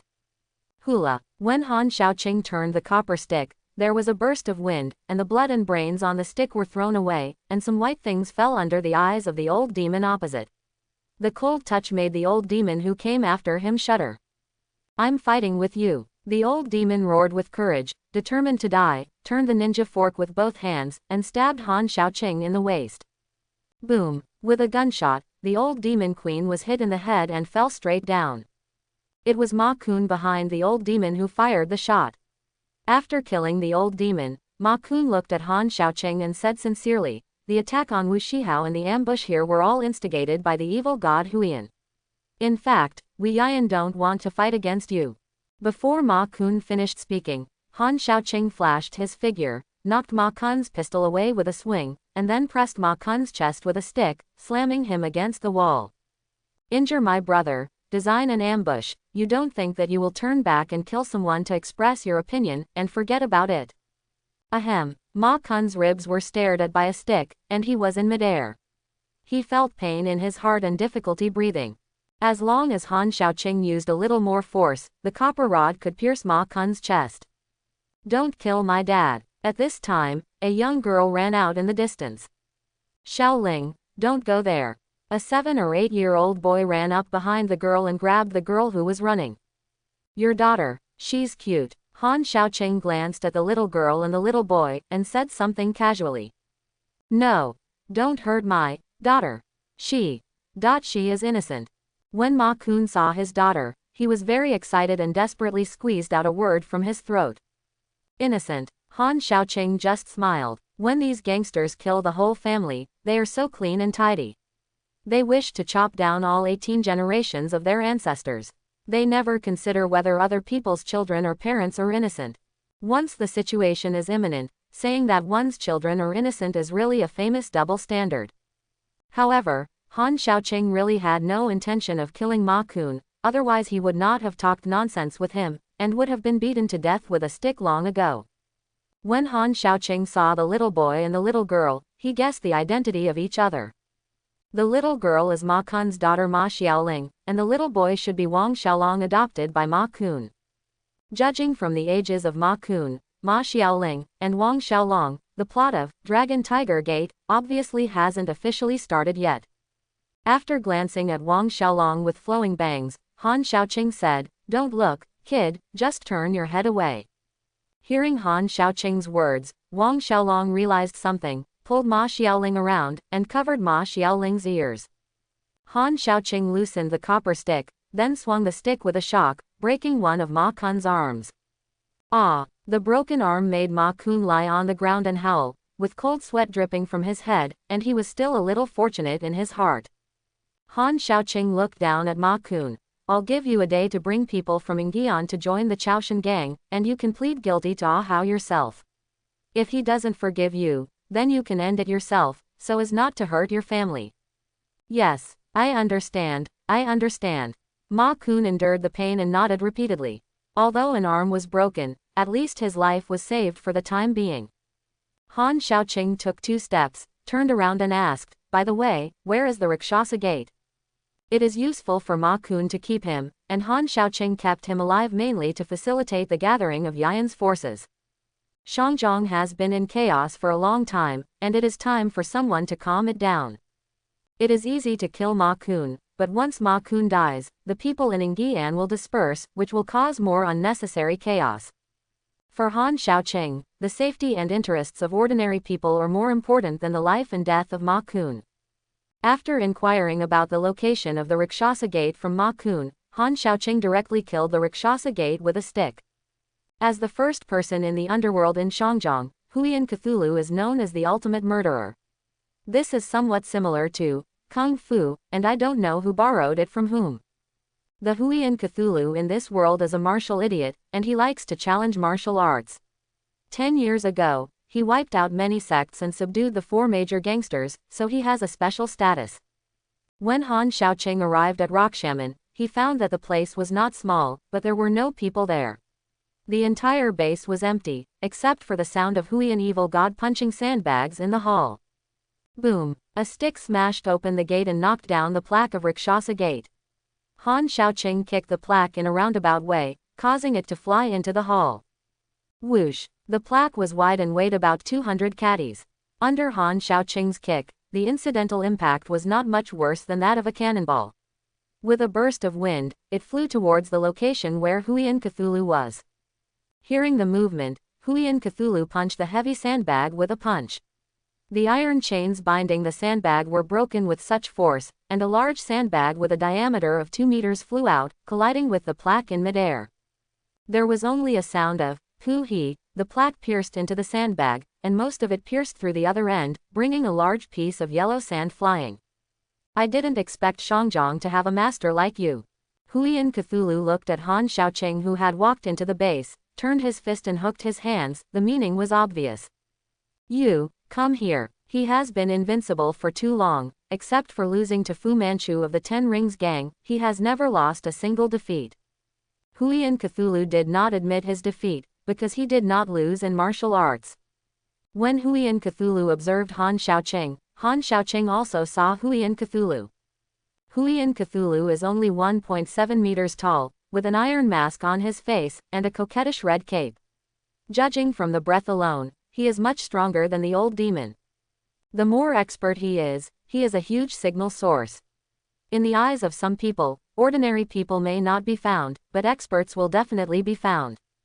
Of course, some masters can achieve the state of returning to basics. When they reach this state, if they don't make a move, they will look like ordinary people and are not easy to be noticed. Huiyin Cthulhu obviously hasn't reached this level yet, neither has Han Xiaoqing. How about some bets? If you lose, I want your Yi Jin Jing. If you win, I will hand over the Overlord Halberd technique, how about it? The reason for saying this is because Han Xiaoqing is somewhat interested in the martial arts practiced by Huiyin Evil God. The Huiyin Cthulhu in the movie uses the Yi Jin Jing in martial arts, and has already cultivated to the 7th level of the Black Level Buddha.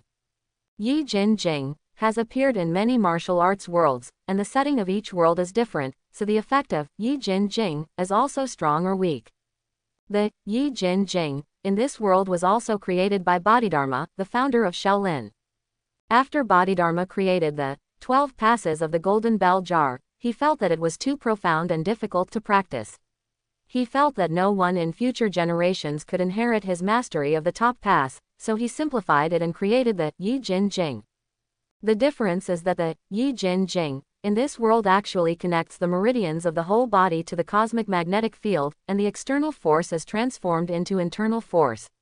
Pursue the profound realm of the unity of nature and man. Bodhidharma actually knows the magnetic field of the universe. I don't know whether to say that he is pedantic about heaven and man, or that this world is special. But the setting is like this, maybe the Bodhidharma of this world is a mutant. No, in Washa's words, they should be born differently. Han Xiaoqing already has the gravity control of Wang Li Wang. If he can obtain the Yi Jin Jing and the mystery of controlling the magnetic field, he may be able to take it to a higher level. Huiyin Evil God had never heard of Overlord Halberd technique, but seeing Han Xiaoqing's aura, he knew that this martial art was definitely not weak. As a martial idiot, he naturally hoped to obtain a powerful skill, so he nodded immediately. Okay, as long as you can defeat me, not to mention Yi Jin Jing, I can give you the entire Rakshasa Gate.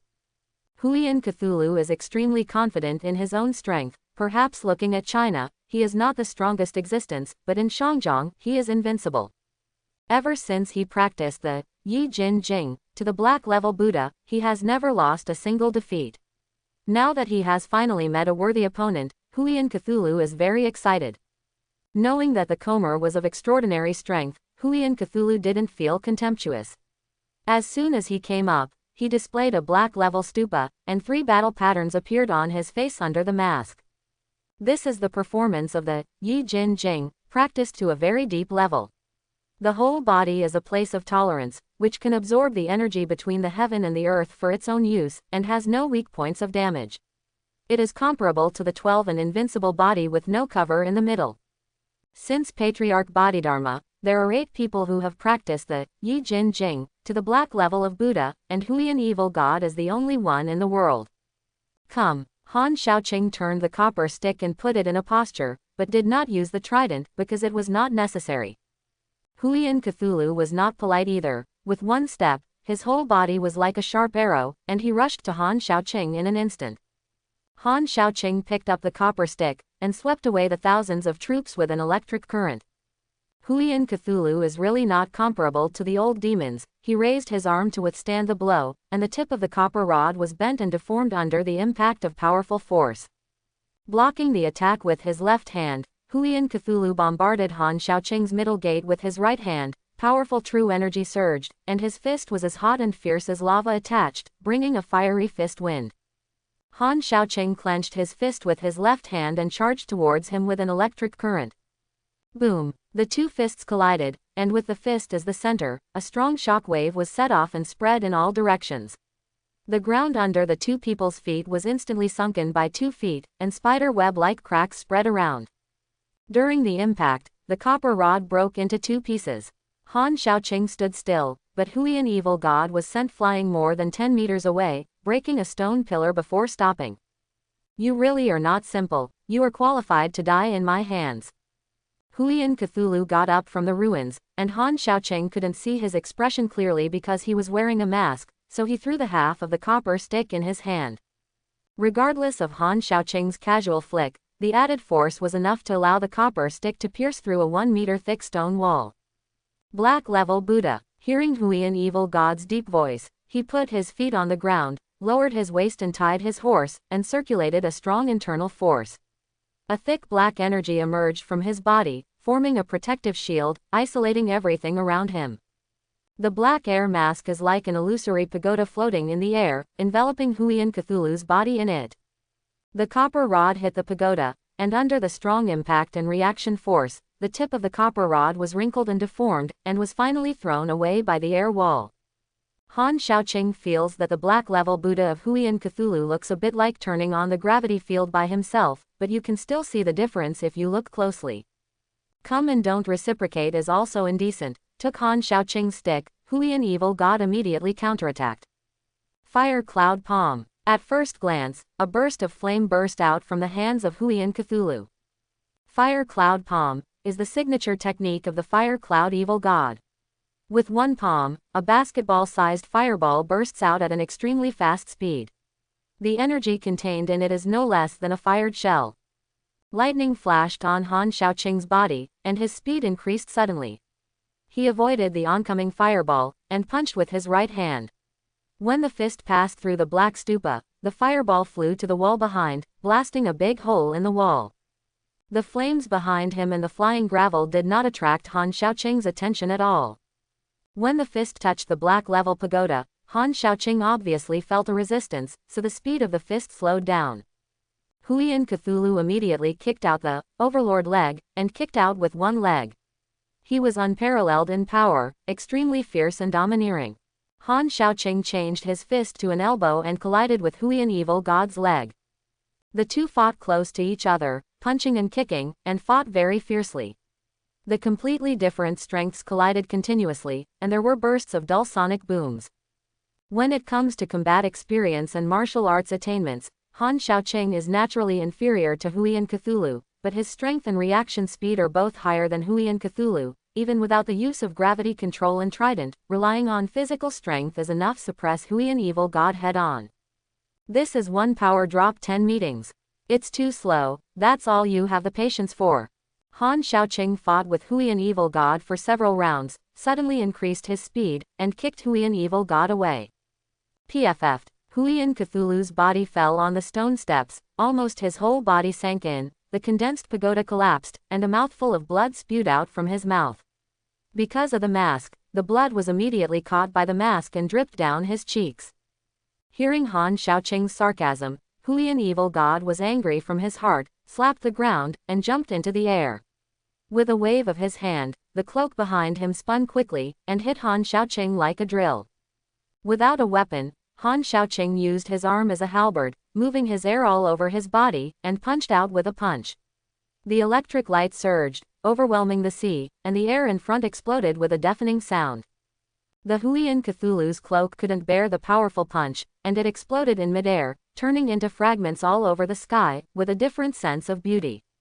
In a blink of an eye, Huiyin Cthulhu shot out his legs in the air, like a meteorite falling from the sky, at an extremely fast speed. The leg guards on his legs rubbed against the air, and sparks shot out. Buzz. Fists and feet collided, sending out ear-piercing roars, which echoed in the surrounding space, and a more powerful shock wave raged in all directions, as if a typhoon had been set off, and the surrounding stones the size of a millstone were instantly blown away. The scene looked extremely shocking. Huiyin Cthulhu's martial arts are indeed good, but after all, he is only a mortal, and in terms of single-round combat power, he is not as good as Haiwang Namo. However, Han Xiaoqing is not what he used to be. He has successively obtained the gravity control of Wanli King and the Overlord Halberd technique, and his strength has doubled. After the collision, Huiyin Cthulhu felt that his leg bones were almost broken, but he didn't take the opportunity to retreat. Instead, he took the opportunity to get close, grabbed Han Xiaoqing's arm, and then swung his stick around Han Xiaoqing's waist with his legs. With force, he used the invincible Hot Wheels similar to Master Sheng Yin, the King of Destruction. While turning, hugged the opponent tightly, protect yourself with the enemy's body, and attack with the cosmic magnetic field and gravity. It can be said to be the killer of Huiyan evil god. Han Xiaoqing didn't notice for a while, and was taken up by the evil god of fire cloud, and then he turned his back to the sky, and then felt a gravity hit. His body hit the ground hard, smashed the thick ground, and fell towards the ground. However, Han Xiaoqing did not get angry, but laughed instead, because he discovered that the Yi Jin Jing actually has the power to mobilize the magnetic field of the universe. This kind of exercise is tailor-made for someone like Han Xiaoqing who has gravity control. After smashing 2 underground platforms one after another, Han Xiaoqing activated the anti-gravity force field. Under the force field's wrapping, the rapidly falling bodies of Han Xiaoqing and Huiyan Cthulhu came to a standstill, suspended in midair. With a shock of energy, the evil fire cloud god was sent flying into the air. Han Xiaoqing walked through the air, and hit the evil fire cloud god's abdomen with his flying knee. With a whoosh, Huiyan Cthulhu hit the ceiling of the hall like a monkey jumping into the sky, and fell to the ground with the large ceiling, startling a cloud of smoke and dust. Ahem. You are not martial arts, you are a genius. Coughing up a big mouthful of blood, Huiyan Cthulhu turned his head weakly to look at Han Xiaoqing who was walking towards him. His eyes were full of resentment. These are unimportant, the outcome has already been decided, let's fulfill your promise. Han Xiaoqing didn't bother to explain anything, but according to Washa's calculation, he can indeed be regarded as a congenital alien now. Ha ha ha, promise, if I give you the Yi Jin Jing, will you let me go? Using himself to judge others, Huiyan evil god thought that if Han Xiaoqing got the Yi Jin Jing, he would definitely kill him immediately. Huiyan Cthulhu is a martial idiot, not an idiot. He is also afraid of death and wants to bargain. Seeing that Huiyan Cthulhu was going to deny it, Han Xiaoqing felt a little angry, stepped forward and stepped on Huiyan Cthulhu's head, and was about to torture him for interrogation, when a prompt from the check-in system came in his mind. Ding! The host is currently on top of Huiyan Cthulhu and meets the check-in requirements. Do you want to check in? This also works. Is stepping on someone else's head the correct posture for clocking in? Recalling the first time the check-in system was triggered by standing on Godzilla's head, Han Xiaoqing realized it. For a moment, Han Xiaoqing thought of the people of the Avengers. If these superheroes are trampled under their feet, they should be able to get a lot of rewards, right? Thinking about it, I was a little excited. It's just that whether it is effective or not needs to be verified, and I will find other people to try it when I have the opportunity. Thinking of this, Han Xiaoqing said silently, punch in. Punching in, counting down for 10 seconds, 10, 9, 8. Han Xiaoqing was in a good mood, but Huiyan Cthulhu, who was being stepped on his head, was very upset. He had been all-powerful in his life, and he had never been so humiliated. He wanted to fight back violently, but he was injured and coughed up a mouthful of old blood. Don't move around, you.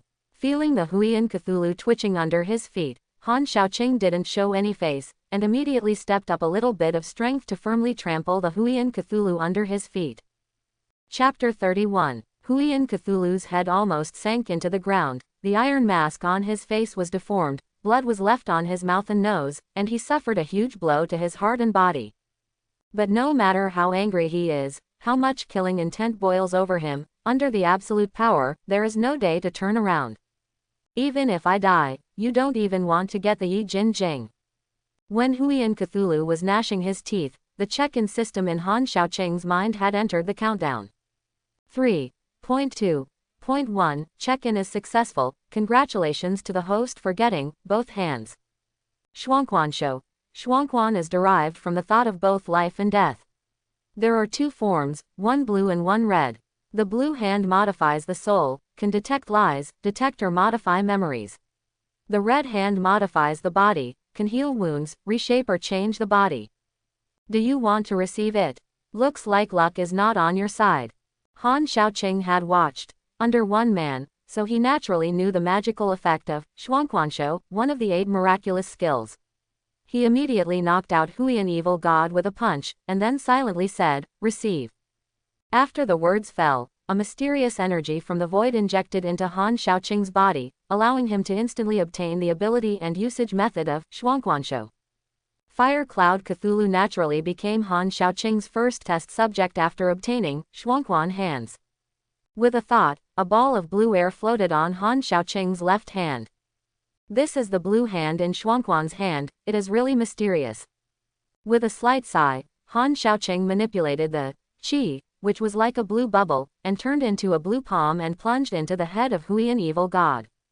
For a moment, Han Xiaoqing seemed to have entered the consciousness of Huiyan Cthulhu, and a lot of information appeared in front of his eyes. It was a wonderful feeling. The memory of Huiyan Cthulhu flashed before Han Xiaoqing's eyes like a revolving lantern. It was the first time to use Xuanquan hands, and Han Xiaoqing's skills were relatively unfamiliar. Fortunately, there was enough time for Han Xiaoqing to adapt slowly. Exploring a person's memory is still troublesome. In order to obtain the Yi Jin Jing, one needs to sift through Huiyan Cthulhu's large amount of useless memories to remove the rubbish and keep the essence. In the process of finding out the memory of the evil god of Fire Cloud, Han Xiaoqing accidentally learned about the origin of the evil god of Fire Cloud. Fire Cloud Cthulhu, whose real name is Shi Chungyang, is the 37th leader of the cult organization Rakshasa sect. His father is an old Cthulhu. Because of the phenomenon of fire clouds covering the sky, when he was born, he is regarded as the reincarnation of the Rakshasa god. However, the old evil god is only the father of the evil god Huiyan in name. In fact, the evil god Huiyan is the son of Liancheng, the sword demon of the White Lotus sect. He is very talented, he is a genius in martial arts, he has cultivated the Yi Jin Jing to the level of a white level Buddha at the age of 20, and was urged to enter the level of a black level Buddha by a person who claims to be invincible but failed to make a sustained retreat back to the Junior 3. Huiyan Cthulhu is considered an acquired man, and he has cultivated a lot of exercises in his life, including Fire Cloud Palm, Bad Leg, Dharma Finger, Vajra Palm Claw, Valago Vajra Legs, Arhat Fist, Tathagata Mahamudra, Tendon Changes, and so on. Among them, Han Xiaoqing is most optimistic about the Yi Jin Jing, which is also the strongest kung fu practiced by Huiyan evil god. Although the other kung fu are unique, they are all icing on the cake. Aside from other memories of Huiyan Cthulhu, Han Xiaoqing focused on watching Huiyan Cthulhu's memory clips of practicing Yi Jin Jing, which contained a lot of martial arts experience. Not long after, Han Xiaoqing obtained the complete Yi Jin Jing from it. The Yi Jin Jing is divided into 7 heavenly circles, also known as 7-level pagodas. The first 2 stages are purely practicing qi according to the law. On the first week, the meridians and acupoints of the whole body are opened, and learn to sense the magnetic field energy that exists in the universe. On the second week, the detoxification phenomenon occurs, the turbid air in the body is eliminated, the filter is clear, ethereal, and the whole body is normal.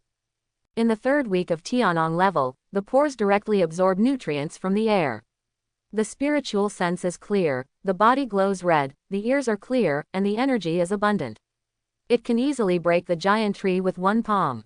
On the fourth week, the qi channels go in reverse, and the practitioner will encounter the pain of thousands of arrows piercing through the body. If you can persevere, the meridian points will gradually gather the spatial magnetic field, and the vigorous energy will turn into heat and fill the whole body. Pass the yellow level realm. In the 5th week of the sky blue level, the muscles of the whole body are stronger than steel, and as tough as gold. Unless it is a magic weapon, it is difficult for ordinary swords and guns to damage it. The blue level's inner strength pierces through the body, blowing out through the air, can smash 100 caddies of boulders into pieces, the power is amazing. In the 6th week of Tianbai level, each meridian point can independently store qi and generate strength, penetrating the body for 3 feet, resisting qi and hurting people invisible, flying on an eagle in the sky, and the skill is extraordinary and refined, far surpassing the 9th level of the Golden Bell cover. The 7th week Tianhai level Buddha, after the completion of the work, the whole body is also a place for energy, the energy between the heaven and the earth is inexhaustible, and there is no weakness of damage, which is comparable to the invincible body of the 12 gates of the Golden Bell. The best black level pagoda is divided into 3 levels, and those who have completed the first level have 3 battle patterns on their faces. Black level middle level, with an endless source of true energy, almost no weaknesses inside and outside, can blast through several feet of steel with bare hands, and every movement of his hands and feet can change the face of the situation and shake the earth. Those who succeed will have 2 war lines on their face. Black level, high level realm. Successful people are invulnerable to all poisons, cannot sleep or eat, move clouds and resist the wind, and are invincible in the world. Invincible in the world may be an exaggeration, but this does not prevent the Yi Jin Jing from being powerful. As for Huiyin Cthulhu's other martial arts, Han Xiaoqing spent some time refining the corresponding memory fragments. Compared with Han Xiaoqing, these martial arts have not improved much, and they can be used to form forces and cultivate a group of acquired talents. Having obtained the Yi Jin Jing, the next step is to consider how to deal with the Huiyin evil god. It would be a waste to kill directly, but Huiyin Cthulhu is still a master anyway. It may not be enough compared to the top, but it is more than enough to compare with the bottom. Looking at the unconscious fire cloud Cthulhu, Han Xiaoqing used Shuangquan hands again to change the memory of the fire cloud Cthulhu. This is a very inhumane way. To change a person's memory, it is inevitable to delete part of the original memory, which is not much different from killing a person. Just like Lu Xuan said, some people are alive, but he is already dead. Losing the original memory, although the person is still the same person, but in essence, it is completely different. It's like reshaping a personality. In this regard, Han Xiaoqing has no psychological burden at all. After watching Huiyin Cthulhu's memory, he knew exactly what kind of person Huiyin Cthulhu was. It would not be an exaggeration to say that he had sores on the top of his head and pus on the soles of his feet. For a rotten person like Huiyin Cthulhu, there is no need to talk about humanitarianism. He is not worthy. In Han Xiaoqing's eyes, Huiyin Cthulhu is a tool man. After deleting, modifying Huiyin Cthulhu's memory and turning him into a desperate worker, Han Xiaoqing withdrew his blue hand and used his red hand to heal Huiyin Cthulhu's injuries. After being healed for a long time, Han Xiaoqing received his power and awakened the evil god of Huiyin. Because of memory loss, Huiyin Cthulhu felt his mind was muddled after waking up, and after a while, he noticed Han Xiaoqing who was beside him. At this time, Huiyin evil god looked at Han Xiaoqing with no killing intent, but was very humble, stood up and said respectfully, "Young lady, please heal your wounds." In Huiyin Cthulhu's memory, Han Xiaoqing had saved his life for him, and in order to repay his kindness, he chose to join Han Xiaoqing's account, willing to be a bully. The two of them were discussing each other before, and they were defeated and injured. Fortunately, Han Xiaoqing treated them, and there was no serious problem. But deep in Huiyin Cthulhu's heart, he faintly felt that something was wrong. "But I just can't remember." Han Xiaoqing smiled and said, "It's a trivial matter. After you recover, take the time to merge other associations into Yingyan. Now Shangjiang is in a mess, and it's time to clean it up." It's not difficult to rectify Shangjiang's associations, but the British are more troublesome. They don't want to see Shangjiang's underground forces merge. Huiyin Cthulhu, whose memory has been modified, is now wholeheartedly conceived for Han Xiaoqing. In terms of loyalty, it may still be higher than Wu Shihao. Shangjiang is still a colony now, and the British don't want to manage it, and they don't want others to manage it. They just procrastinate and play. Huiyin Cthulhu once thought of dominating Shangjiang's underground underworld, but because of the British army and extraordinary forces, he forbears it. Don't worry about the British for the time being, you just need to secretly remove some rebels. Han Xiaoqing already had a plan in mind, so he took a trip to England when he had time. On the one hand, he wanted to go to the London Temple to check in, and on the other hand, he wanted to see if he could get in touch with other mutants. The origin of mutants comes from tens of thousands of years ago. After the cosmic celestial group discovered the humans on the Earth, they conducted experiments on primitive humans and achieved success, that is, the X gene. This gene has a strong mutation and possibility. After countless years of evolution, the first mutant in the history of the Earth was born 3,000 years ago. He was born in ancient Egypt and was named En-Shabanur, also known as Apocalypse. Since there is Namor in this world, there are likely to be other mutants. Of course, there is no such thing as a mutant. In China, it is originally called a foreigner, but there are different names in other places. The genes of mutants are very unstable, but they possess great power, but in ancient times, there were not many of them. Until modern times, with the development of science and technology and nuclear energy, Radiation has increased day by day. Not only the Titans are gradually recovering, but the number of new mutants is also increasing. Calculating the time, it was during the Cold War between the United States and the Soviet Union. There were also reports on the Cuban crisis in newspapers in Xinjiang. This had to remind Han Xiaoqing of the plot of X-Men, First Battle. At the same time, Argentina, Villa Gesell Hotel. The middle-aged Eric Lancher was looking for the whereabouts of Sebastian Shaw. During World War II, the family of Eric Lancher, who was Jewish, was arrested and sent to the concentration camp of the Communist Party. When parting from his parents, Eric was excited, awakened the mutant gene, and gained the ability to control the magnetic field. This scene happened to fall into the eyes of Sebastian Shaw. Sebastian Shaw was an independent scientist at the time.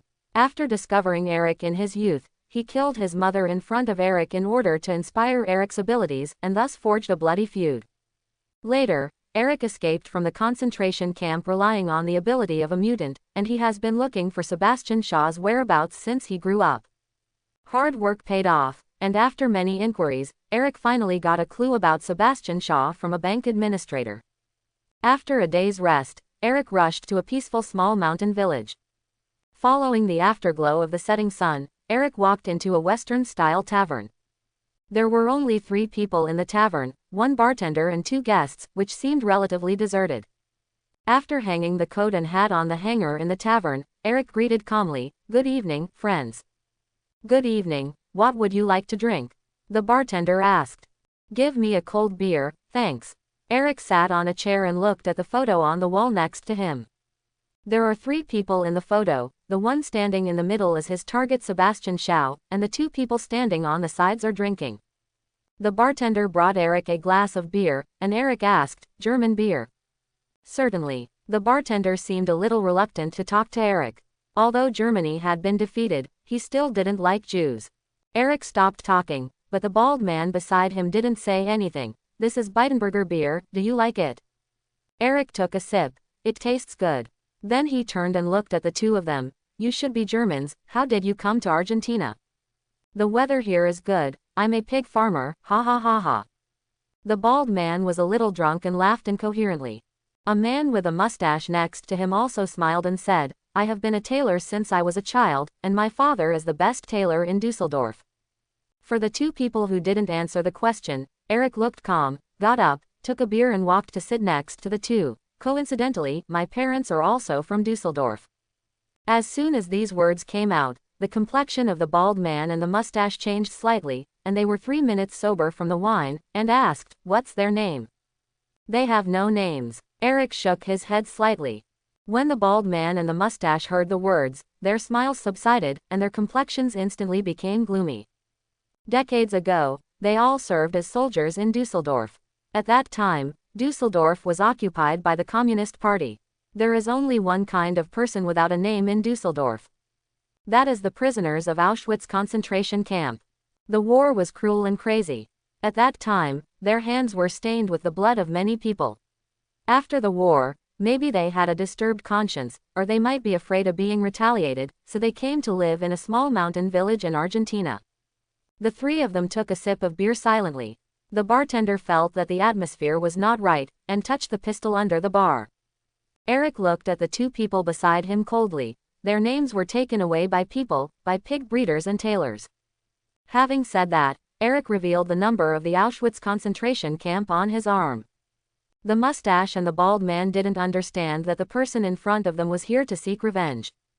Knowing that the visitor was not kind, the bald man quietly touched the dagger at his waist, and stabbed Eric's neck with his backhand. It's a pity that after all, he is old and not as brave as before. Eric grabbed his arm and snatched the dagger. Seeing blood and glory engraved on the dagger, Eric plunged the dagger into the palm of the bald man without hesitation, and blood spurted out immediately.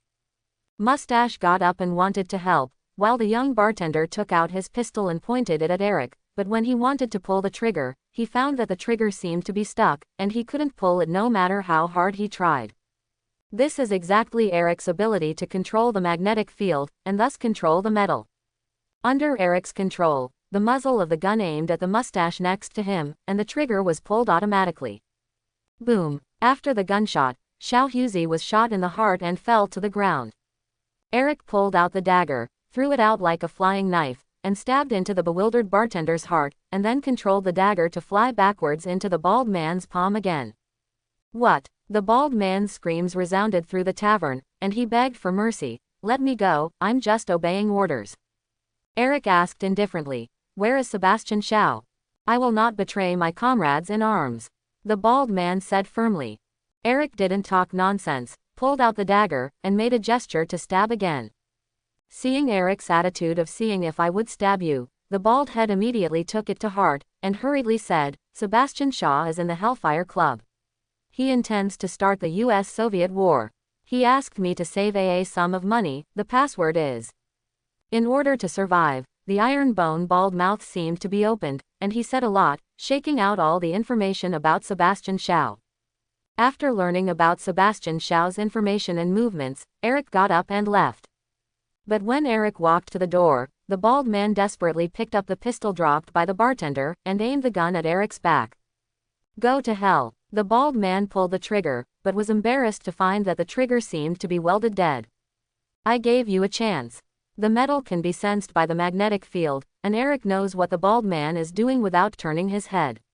The dagger in his hand is thrown out, pierced directly into the bald man's forehead, and then left gracefully. Nevada, Las Vegas. Eric struggled to find Sebastian Shaw, who was currently hosting a feast for the wealthy in Las Vegas. The guests who come here are either rich or expensive, and they are all extremely successful people in a certain way, and they all have a certain influence in the world. These include Howard Stark, Harry Leland, White Queen Emma Grace Frost, Sir James Braddock, Warren Worthington Jr., father of X-Men Angel Aquaman Namor, Henry Colonel, and some dignitaries from various countries. The Hellfire Club was first established in England in the 18th century. It is rumored to be related to King James I, and it has retained many mysterious events about the 16th and 17th centuries. In the 1760s, the Hellfire Club developed into a social club for the elite of British society. The club offered not only entertainment that challenged the moral notions of the time, but also ideas that strengthened its members' economic and social standing in Britain. In the 1780s, the Hellfire Club moved to colonial New York to form the new Hellfire Club. Today, the Hellfire Club can be said to gather the richest and most powerful people in the world. Only with approval can an invited person join the Hellfire Club as a member, and such an invitation is rarely declined. Because members of the Hellfire Club are a symbol of the highest status recognized worldwide, and also have a hereditary system, many people are proud to enter the Hellfire Club. The levels of Hellfire are divided into Black Emperor, Black Queen, Black Bishop, Black Car, White King, White Queen, White Car, and ordinary members. However, there are currently several vacancies in these titles. This time, the Black Emperor Sebastian Xiao invited all the members and some candidates to come here, just to elect the White King, and at the same time he completes his plan. In such a banquet, besides members, celebrities and courtesans are naturally indispensable to set off the atmosphere. Howard Stark can be said to be like a fish in water here, hugging left and right, very happy. Not long after, Sebastian Xiao came on stage. In the eyes of outsiders, the Black Emperor Sebastian Xiao possesses great wealth, but few people know that Sebastian Xiao himself is also a powerful mutant. Sebastian Xiao had awakened his mutant abilities while in college, and later became a millionaire at the age of 30, and was worth over 100 million at the age of 40. After the war broke out, Sebastian Xiao worked as a scientist in the concentration camp of the Communist Party of China for a period of time, mainly studying atomic energy, and formed an indissoluble bond with the young Eric. After the war, he traveled between countries, joined the Hellfire Club 2 years ago, and formed an ally with the young White Queen Emma, instructing the White Queen to kill other candidates, and became the Black Emperor in the shortest possible time. Take control of the Hellfire Club. Logically speaking, Sebastian Xiao is now in his 70s and 80s, but because of his special ability, he can absorb energy to improve his physical strength, making him look like he is only in his 40s. Welcome everyone to come to the club's banquet. The purpose of holding this banquet is to elect the White King among the candidates. After Sebastian Xiao's words fell, there was a round of applause from the audience. Howard Stark straightened his back, as if he was bound to win the White King's seat. His own conditions are indeed good. He is a genius scientist and inventor. In the club, it is also a pivotal figure. It's a pity that Sebastian Shaw is an extreme racist. He is a mutant, so the partner who chooses to cooperate must also be a mutant. From the very beginning, the candidate Howard Stark was not on Sebastian Shaw's shortlist. Sebastian Shaw looked at Neptune Namor, who was soaking in the pool, and said sincerely, "Namor, now I officially invite you to join the club and take up the position of White King." Hearing this, Namo didn't give Sebastian Shaw a good face, and said coldly, "You came to me for this matter. If you dare to waste my time on such trivial matters in the future, I will kill you, about you." Namor didn't like the so-called Hellfire Club at all, and left directly after speaking, without giving face at all, and he didn't need to give face to the other party. Think about it too. Namor is the king of Atlantis, sitting on the 7 seas of seafood, technology far surpassing the land, where there is no time in the United States to condescend to become a member. Seeing Namor leave, the deflated Sebastian Shaw was a little upset.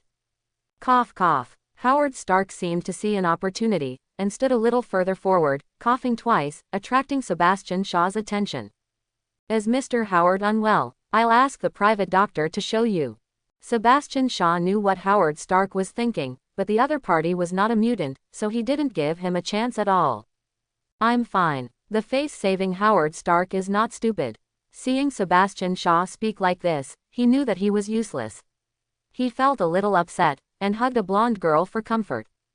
The ideal candidate left, but Sebastian Shaw did not give up just yet. In fact, in his backup plan, he planned to let the White Queen Emma use telepathy to control Namor. It's a pity that Namor also has the ability of telepathy. Although Namor's telepathy can only control marine life, it has no effect on land creatures, but it is also telepathy, and it still has the power to resist mind control. Namor's departure did not affect the progress of the banquet. Afterwards, Sebastian Shaw made an appointment with Colonel Hendry alone. American CIA secret agent Maura Marktag mixed among the ladies and secretly followed Colonel Hendry to a secret room. In the luxurious secret room, Sebastian Shaw held champagne, sat on the sofa elegantly, and looked at Colonel Hendry opposite him. "I heard that you blocked the proposal to deploy missiles in Turkey. I hope you will reconsider. We have already talked about this issue. Deploying missiles in Turkey, or anywhere close to the Soviet Union, means war, nuclear war." Although Colonel Hendry is also an extremist, he knows how terrifying a nuclear war would be. Sebastian Shaw said indifferently, "I'm not asking for your help, I'm expressing my opinion, so let me say it again, I hope you will reconsider. I think the only thing I have to think about is another glass of champagne." Colonel Hendry got up to leave. But Sebastian Shaw would not let him go, and raised his hand to signal Janos Questi Rapid to teach Hendry a lesson. Janos is also a mutant. He can rotate his body at high speed, create and control a whirlwind, and even fly with it. His bones can produce calcifications, which can be released by rapid rotation, which is as powerful as a missile. I saw Janos's arm turning quickly, creating a small tornado, which lifted Hendry into the air and hit the wall. The White Queen looked at Hendry, and used telepathy to transmit the sound. "You are thinking about how to escape and hide. It is useless, no matter where you are, we can find you, there is no place in the world that we cannot go to." Quote. While speaking, Emma the White Queen's body turned into a shiny brick, which looked very luxurious at first glance. This time, Hendry realized that if he didn't accept the proposal, he might not be able to get out. "Maybe I should reconsider." Sebastian Shaw heard the words, and called the Red Devil Azazel, who can jump in space, and asked the Red Devil to take Hendry to carry out the plan. This scene was seen by Maura, who immediately left the Hellfire Club and called her immediate superior to report the situation. In this era, mutants have not yet emerged, so Namor is relatively famous, but most people don't know it yet.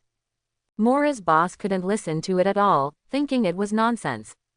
In desperation, Maura was going to find a genetics expert, so she made a turning point and went to England. 3 days later, Han Xiaoqing came to the airport, and Wu Shihao and others saw Han Xiaoqing off. During these 3 days, Han Xiaoqing tried it out, stepping on the heads of Hunter and Yan Tong. It was indeed possible to clock in. It's just that both of them are small characters, and the reward items are very ordinary, a pistol and a British ritual sword, which are useless. But this did confirm Han Xiaoqing's conjecture about the check-in system. Stepping on other people's heads is effective, and the stronger the person being stepped on, the richer the rewards will be. It's just that doing so offends people. Those villains are okay, as long as they don't like it, just beat them down. But in the face of superheroes, you can't just talk when you meet. Hey bro, let me step on your head. If you step on other people's heads for no reason, it's no wonder they don't fight you hard. But if he doesn't step on it, Han Xiaoqing will feel that he has lost a lot. After thinking about it, Han Xiaoqing decided that when stepping on superheroes in the future, he would cover his face and wipe the soles of his shoes clean. This is the greatest respect for them. Here Han Xiaoqing got on the plane. On the other side, Agent Mora approached Charles to explain the situation and invited Charles to stop Sebastian Shaw's conspiracy. Langley, Virginia, CIA headquarters. The advent of the era of nuclear war may accelerate the process of genetic mutation. People with superpowers may be among us. Thank you everyone. After explaining the possibility of mutants to the CIA officials, Charles sat back in his seat. He came here, on the one hand, out of liking for Mora, and more importantly, to protect the hard-won peace. At the same time, he wanted to learn more about mutants. But these officials obviously didn't believe Charles's words. Agent Mora, do you really think that just by a nonsense genetics professor, we will believe that there are silver women and men who can teleport in the world? I think you are really tired and need time to calm down, the meeting is over. And many more. Through telepathy, Charles saw that these officials valued them, not as much as the pies in the lunch canteen. Charles knew that these people would not believe him without something of a practical nature. After a brief consideration, Charles chose to show his cards. I'm sorry everyone, I didn't confess to you, but I am a genetically mutated person myself. My mutation allows me to do many things that ordinary people cannot do, such as reading What Are You Thinking? The senior agent, Stendick, on the side smiled disdainfully. I have seen this magic show, do you want us to count from 1 to 10 now? No, Agent Skunk, what you wanted to ask just now was how your son William is doing. He is doing well. But I am more concerned about the fact that the United States is deploying Jupiter medium-range missiles in Turkey. Hearing what Charles said, the officials present were surprised. The deployment of missiles in Turkey is a state secret, and only a few high-level officials know about it. The officer next to Agent Skotrunk immediately changed his face, and pointed at Charles and the female agent Mora MacTag. He is a spy, how dare you bring the spy here? Hearing the chief's accusation, Mora refuted loudly, and the glasses colleague sitting next to Mora also defended Mora. Seeing that someone was about to be arrested, Ruiwin stood up next to Charles, and turned into an agent of Scoutank in a blink of an eye. This is exactly Ruiwin's ability. She can transfer atoms and molecules in the body to change her appearance. Her ability to learn and imitate is very strong. If she comes into contact with people, she can even make fingerprints, voice prints and retinas exactly the same.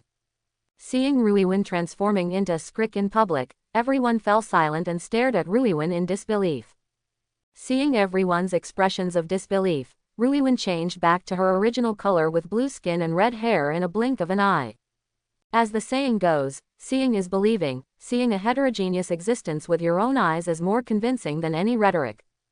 Charles said, "What do you think of this magic trick?" "Incomparable." At this time, the slightly fat man who had been sitting at the end said dumbfoundedly. At the same time, it was decided to support Charles.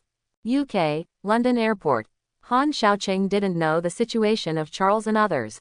The communication in this era was still relatively backward, and he didn't have influence or information channels in other places. When he came abroad, his eyes were basically smeared. You have to do everything yourself. After getting off the plane, Han Xiaoqing took a taxi to No. 177 Bleecker Street.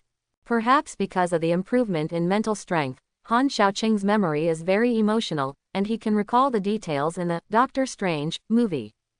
Therefore the exact location of the London Temple is known. Like the Shangjiang Temple, the London Temple is also hidden in the city, and it seems to be a private museum. Among the three mage temples, the London Temple has a special status. Because in addition to being the temple of the mage itself, it was also the burial place of the supreme mage Merlin during the Middle Ages. So this is also the Holy Land of Master Merlin's lineage, and its defense is much stronger than that of Shangjiang. I don't know if Ji Yuyi had called in advance. Han Xiaoqing gave Qian Xiaoch to the London Temple, but no one came to obstruct him. The mages around him also stayed away from him. Even if they saw it, they pretended not to see it. What's the situation? They're all weird. Seeing the reactions of the mages in the London Temple, Han Xiaoqing was a little strange, but he didn't pay much attention. When he walked to the center of the hall, a reminder came from the clock in system in his mind. Ding! The host is currently located above the London Temple and Merlin's tomb, and meets the check-in requirements. Do you want to check in? Punch the card. The 10-second countdown passed quickly. Successful check-in. Congratulations to the host for obtaining Artoria Pendragon of the Fate World, the Sword of Vowed Victory, and Avalon. Artoria, King Arthur of Britain, King of Knights, currently in the form of a heroic spirit. Sword of Vowed Victory, Fate Series Anti-City Treasure. According to legend, King Arthur of Britain got it from the Fairy of the Lake. The elf inscription engraved on the sword body contains the blessing of the elves. The holy sword known as the King's Sword, after chanting his true name, he can release a powerful magic beam to destroy everything. Avalon, the scabbard of the Sword of Vowed Victory, the enchantment treasure, the holder can quickly recover from any injury, and you can even stop the aging of your body. Release the real name, unfold the scabbard, and place yourself in the utopia, which can shield all physical influences and form an absolute defense that even the 5 magics cannot touch. Do you want to receive it? It turned out to be the dumb Mao King in the costume of a god. This is a big prize. Looking around, Han Xiaoqing found that the mages around seemed to avoid him deliberately, and the entire hall was empty. After thinking about it, Han Xiaoqing turned in one direction and said, "Say hello to Master Ji Yuyi for me." After finishing speaking, regardless of the other party's reaction, he turned and left the London Temple. Choosing a remote and uninhabited corner, Han Xiaoqing said silently, "Get it." The next moment, a dazzling light appeared in the void. Then, the light shrank into a sphere with a diameter of about 2 meters, and a figure appeared in the middle of the translucent sphere, gradually solidifying from void. Sturdy armor, blue knight attire, long smooth golden hair, soft and white skin, very pretty even without makeup, looks about 15 or 16 years old, like a noble girl in a medieval court, with a tuft of dull hair on her head. Mao Bing added a bit of prettiness. Holding a gorgeous long sword and scabbard, she appeared from the void and floated in front of Han Xiaoqing, showing a half-kneeling posture. The light dissipated, and Artoria opened her eyes. Her green pupils were bright and clear, and her eyes were firm. She raised her head and looked at Han Xiaoqing in front of her. "Are you my master?" Han Xiaoqing looked at the back of his hand. It was as clean as before, and replied, "Although there is no command spell, it is indeed you who I summoned." Command spell is a special word in the Fate series. It is a magic crystal that appears on the back of the hand or wrist. Possesses the command spell that can make followers obey the absolute command right, the exclusive mark of the master. Although Han Xiaoqing was not bound by the command spell, when Artoria appeared, the two did establish a close link before, and created a spiritual channel that could transmit magic power to each other.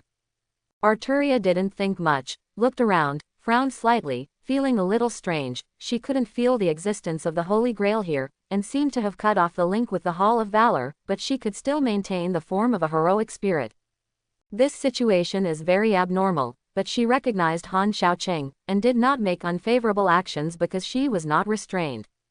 A gust of wind blew by, and the dull hair on Artoria's head swayed with the wind, and then she looked at Han Xiaoqing solemnly. "Follower, Saber, I came following your summons, and my sword is with you from now on. Your destiny is with me, and here, the contract is completed."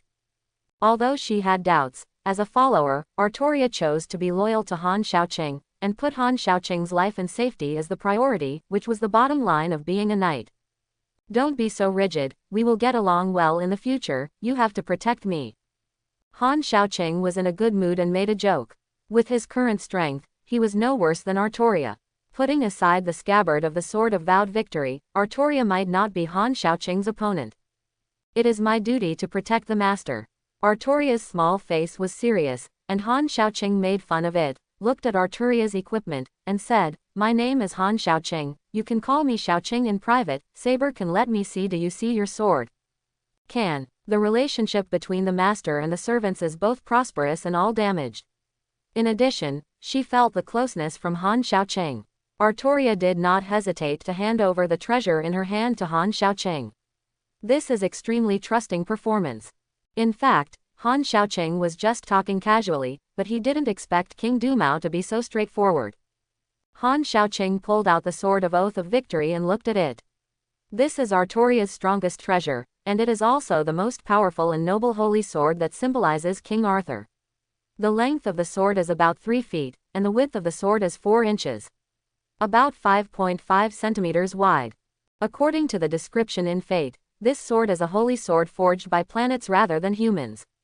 It uses human beliefs as raw materials and crystallizes in the interior of the planet to become one of the ultimate divine weapons of the strongest fantasy. But it is not the sword of sworn victory that holds true power, but the scabbard Avalon. The enchantment of the scabbard can resist powerful attacks, but there should be an upper limit. Han Xiaoqing reckoned that maybe Odin and Hela, the father-level powerhouses, could break the barrier.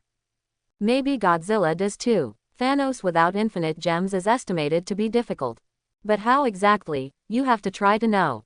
In terms of single-body destructive power, the Sword of Oath of Victory is still higher than Neptune's trident, and it can be regarded as a god, with the scabbard Avalon. Even if Altria's power is placed in the Avengers, it is considered the top group.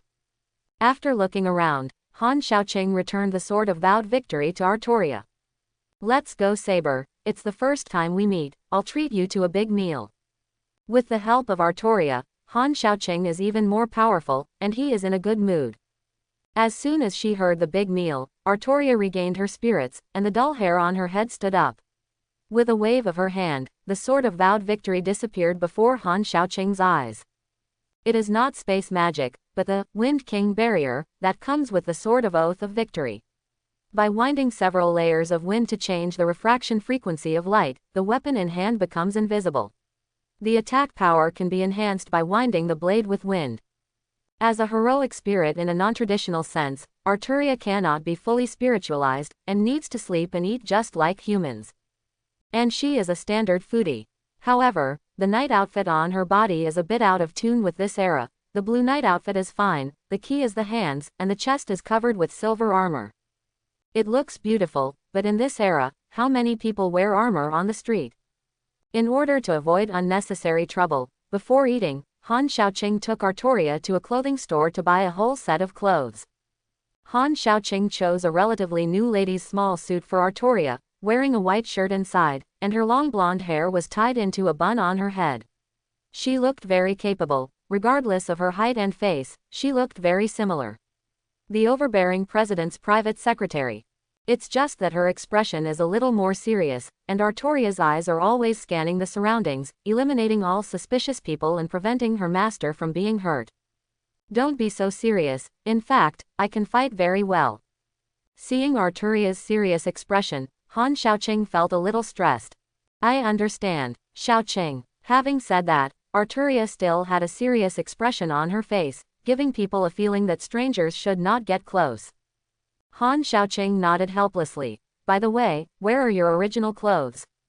The original night outfit is condensed by magic power.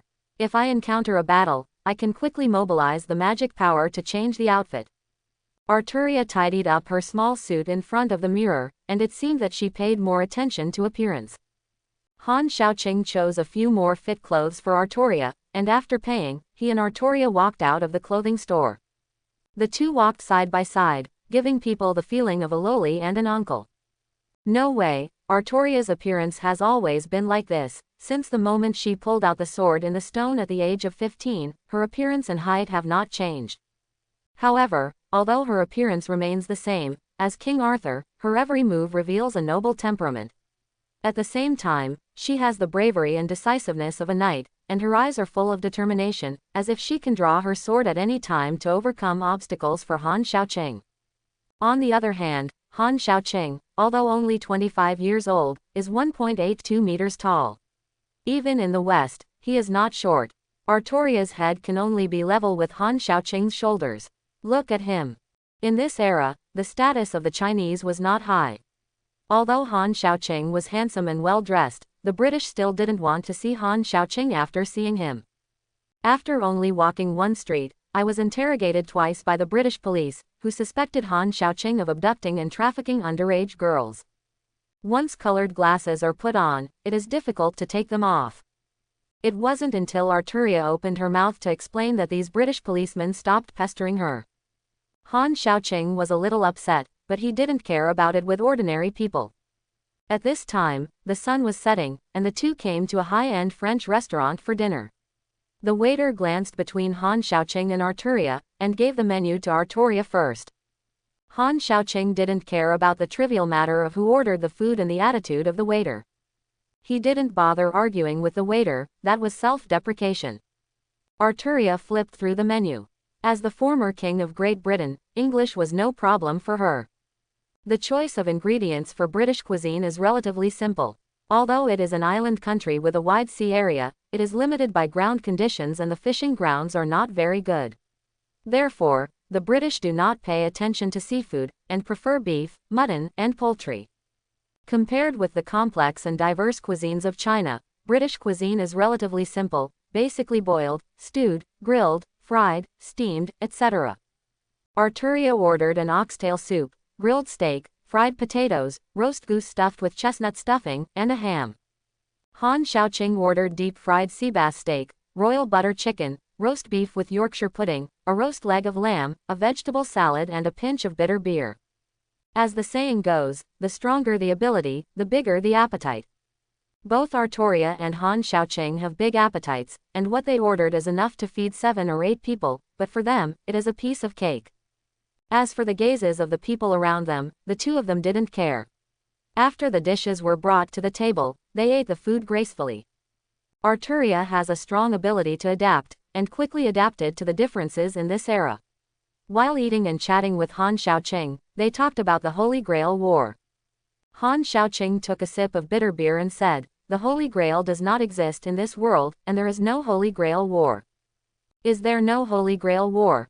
Artoria was a little disappointed when she heard this. The existence of heroic spirits is to participate in the Holy Grail War, and to obtain the Holy Grail, so as to realize the wish. Now that she suddenly came to a world without the Holy Grail, Artoria couldn't adapt to it, and the dull hair on her head was dying. Han Xiaoqing finished eating the food in front of him, wiped off the grease from the corners of his mouth, and said, "Don't be discouraged, although there is no Holy Grail in this world, there are things that can make wishes come true, such as collecting 6 infinity rough stones, paired with infinity gloves, snap your fingers, and your wish will come true." Of course, the competition in this world is more intense. Besides the Earth, there are many alien races, which are far more dangerous than the world you were originally in. Artoria heard this, and the hairy beau suddenly turned up, stood up, and said with a stern posture, "The strength of the follower is based on the magic power of the master. There is a powerful magic power in your body.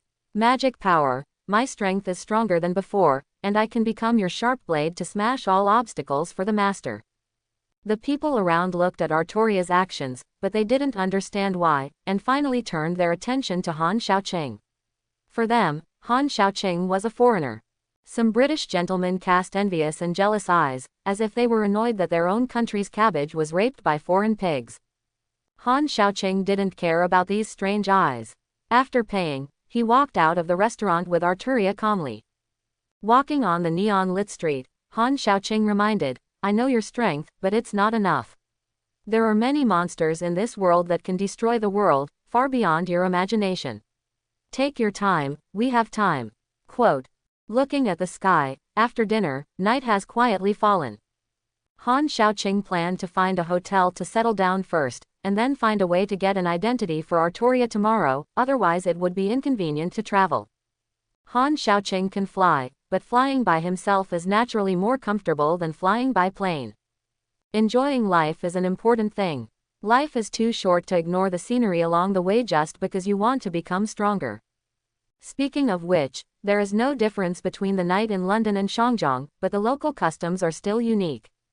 The classic European-style buildings and the dazzling array of artworks in the shops are luxurious and beautiful. When night fell, the bustling city of London completely changed into a dreamlike neon world. Han Xiaoqing and Artoria were walking on the street full of neon lights, people came and went, and traffic was busy. There were rich people sitting in luxury cars, embracing left and right, spending money like water, drunk with money. You can also see some homeless people and beggars sleeping on the streets, starving and precarious. The gap between rich and poor exists everywhere. Han Xiaoqing did not pay attention to the poor people in the UK, because that is not what he should care about. In this era, there are no smartphones, no artificial satellites, and no navigation. Han Xiaoqing came to the UK for the first time, and Artoria came here even more, and she still doesn't fully understand the world. The two are going to the hotel. The best option is to take a taxi. Or walk along the main road and stay in any hotel you see. Han Xiaoqing chose the second method. Wherever he went, he took the time to tell Artoria about the background of this era, so that Artoria could better integrate into this world. Except for issues of principle, Artoria, as a follower, will follow Han Xiaoqing's opinion. As they walked, they noticed something unusual, looked at each other, and walked towards an empty corner. Not long after the two entered the remote alleyway, a well-dressed young Caucasian man walked in. But as soon as he entered the alleyway, he found Han Xiaoqing and Artoria standing opposite each other, looking at him indifferently. "Who are you and why are you following us?" Han Xiaoqing asked in English. Ignoring Han Xiaoqing's question, Ryan Simmons looked at Artoria with some fascination, and smiled. "Beautiful lady, do you know that I have the honor to invite you to dinner?" "I've eaten." Looking at the man opposite, Artoria stood in front of Han Xiaoqing, faintly protecting Han Xiaoqing behind her. Han Xiaoqing looked at the somewhat handsome young white man in front of him, with playful eyes. Because at such a close distance, he didn't hear the heartbeat of the other party, and he also felt a cold breath on the other party. This kind of breath can be hidden from ordinary people, but it cannot be hidden from Han Xiaoqing and Artoria. Ren heard the words, with a wicked smile on his pale face. "It's okay, because you are my dinner, come with me, I can make you live forever and gain eternal beauty." A strange light flashed in Ren's eyes, and his voice seemed to carry a magical power, which made people get lost in it unconsciously and obeyed him. Artoria's expression changed slightly, and she immediately drew her sword and cut off Ren's outstretched right hand. Artoria drew out the sword very quickly, leaving no trace. When Ren realized something was wrong, his arm had already left his body. The strange thing is that his shoulder was bleeding profusely, but the broken arm didn't bleed out blood, but was glowing with flames, turning into ashes in midair. What? The pain of breaking his arm made Ren grin his teeth in pain. Standing opposite Han Xiaoqing, he could clearly see the sharp fangs protruding from his mouth. "A dark creature who is overconfident, you also want to control me." Artoria held the sword of vowed victory and sternly shouted. As a heroic spirit who has experienced the age of magic, Artoria has slain many monsters in her life. When Ren appeared, Artoria sensed the inhuman identity of the other party. Although Ren looked handsome on the surface, he was like a bloodthirsty beast lurking in the dark. So when the other party tried to control her with the charm technique, Artoria drew her sword and fought back without hesitation. "You are priests of the church." Ren was severely injured, clutching his bleeding wound, and looked at Artoria in horror. "No, we are just passing common riders." Han Xiaoqing talked nonsense, then looked at Ren with interest, and asked, "Are you a vampire? What type of vampire do you belong to?" "He has no heartbeat, is bloodthirsty, has fangs, and looks handsome, which fits the image of a Western vampire." In the Marvel Universe, there are vampires. For example, there are 13 clans of vampires in Blade Warrior, the Vampire Mobius in Spider-Man, and Dracula and Blood Baron in other theaters. In American vampire-themed movies, there are many types of vampires. Some vampires can use magic, some are genetic mutations, and some are mutations due to infection with viruses. Different types of vampires have different abilities and weaknesses. Most vampires are sensitive to light, but things like silver, garlic, crosses, stakes, holy water, etc. vary from ghost to ghost. What kind of vampire is Ryan? Han Xiaoqing couldn't be sure, because it was his first time contacting this dark creature. "Go to hell." Ren didn't answer Han Xiaoqing's question. Instead, he took out a pistol with his left hand and fired continuously. Bang bang bang. Accompanied by a series of gunshots, Artoria quickly swung the sword of the Oath of Victory, smashing the bullets that flew out, one by one without falling. The speed of this sword was beyond the reach of Deadpool. Slashing bullets with a sword is just a basic operation for Artoria. After blocking the bullet, Artoria raised her sword and was about to kill Ren. When the sword of the Oath of Victory was struck, Han Xiaoqing used gravity to move Ren a little bit, allowing Ren to recover his life, but his left arm was still chopped off. The broken arm, just like the right arm before, disappeared in a blink of an eye. Saber, I'll handle it. While speaking, Han Xiaoqing strolled forward and stepped on Ren's head. Ding! The host is currently on top of the vampire Ryan Simmons, and meets the check-in requirements. Do you want to check in? Han Xiaoqing said silently, punch in. Punching in, counting down for 10 seconds, 10, 9, 3, 2, 1, punching in successfully. Congratulations to the host for getting the Sun Wheel Knife.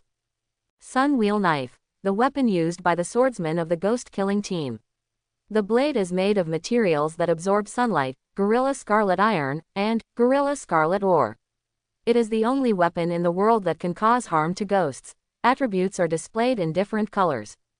Do you want to receive it? Also known as the color-changing sword, the Sun Wheel sword can not only limit the regeneration ability of ghosts, but also change color according to the owner of the sword, reflecting the breathing method used by the owner of the sword. The weapon is not bad, but for Han Xiaoqing today, it is tasteless, and it is a pity to discard it if it is tasteless. Receive. With a thought, a black samurai sword appeared in front of Han Xiaoqing out of thin air.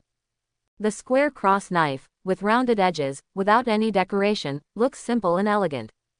Han Xiaoqing grabbed the handle of the knife, pulled it out, and tried to run, overbearing true qi. The bright blade suddenly became full of golden light, and thunder patterns appeared on the blade. Han Xiaoqing doesn't know anything about the breathing method, but judging from the current situation, the corresponding attribute Junqi can also change the color of the Rilin saber. Don't kill me, let me go, I can give you all my property. Sensing the breath of thunder and lightning on the Rilin saber, Ren's eyes showed fear. Vampires are afraid of light, and they are equally afraid of thunder and lightning. As a pure-blooded vampire who has only lived for 200 years, Ren changed his identity several times, collected a lot of wealth, and wanted to spend money to buy his life. As for the broken arms, as long as they can come back alive and drink some human blood, they can grow back. This is the ability of a pure-blooded vampire. It has a super regenerative ability.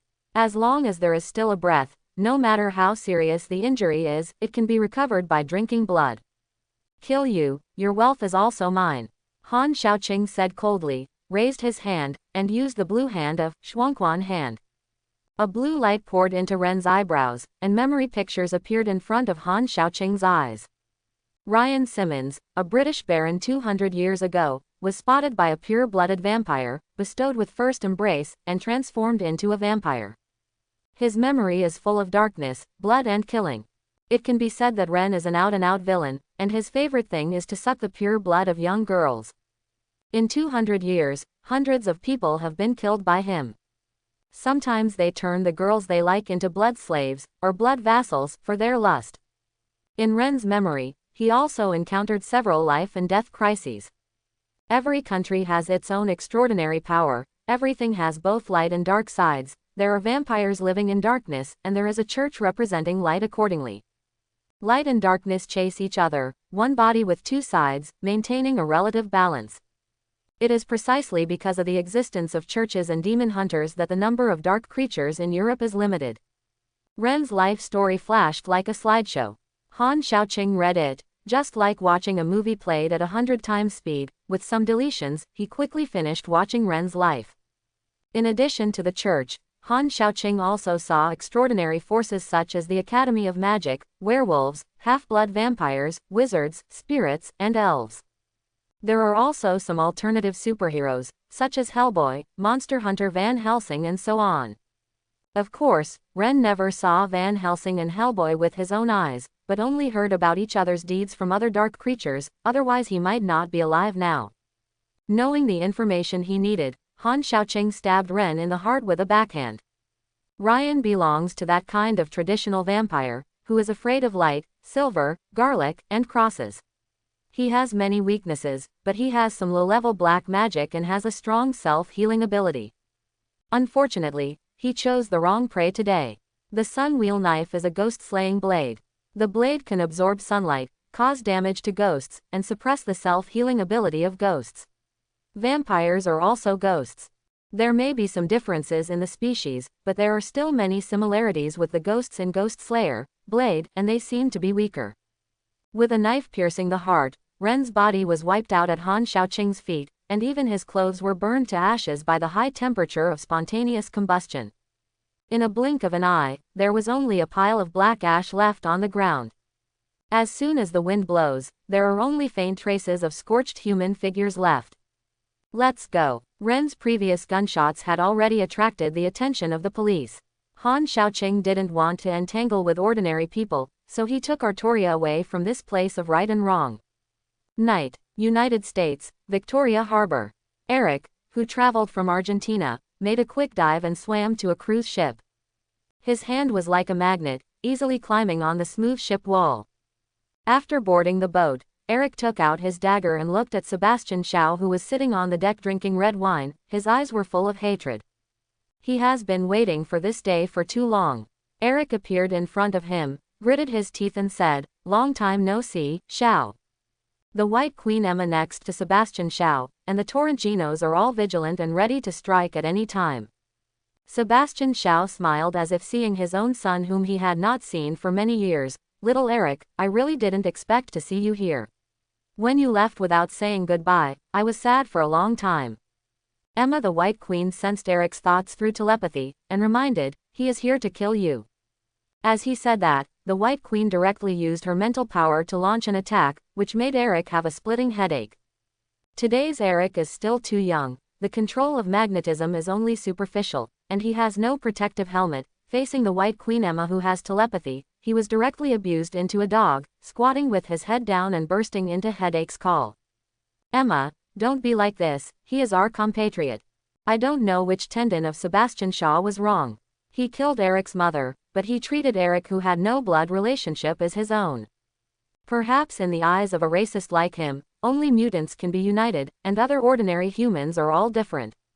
The White Queen withdrew her mental power, and Eric seized the opportunity to rush towards Sebastian Shaw with a dagger in hand.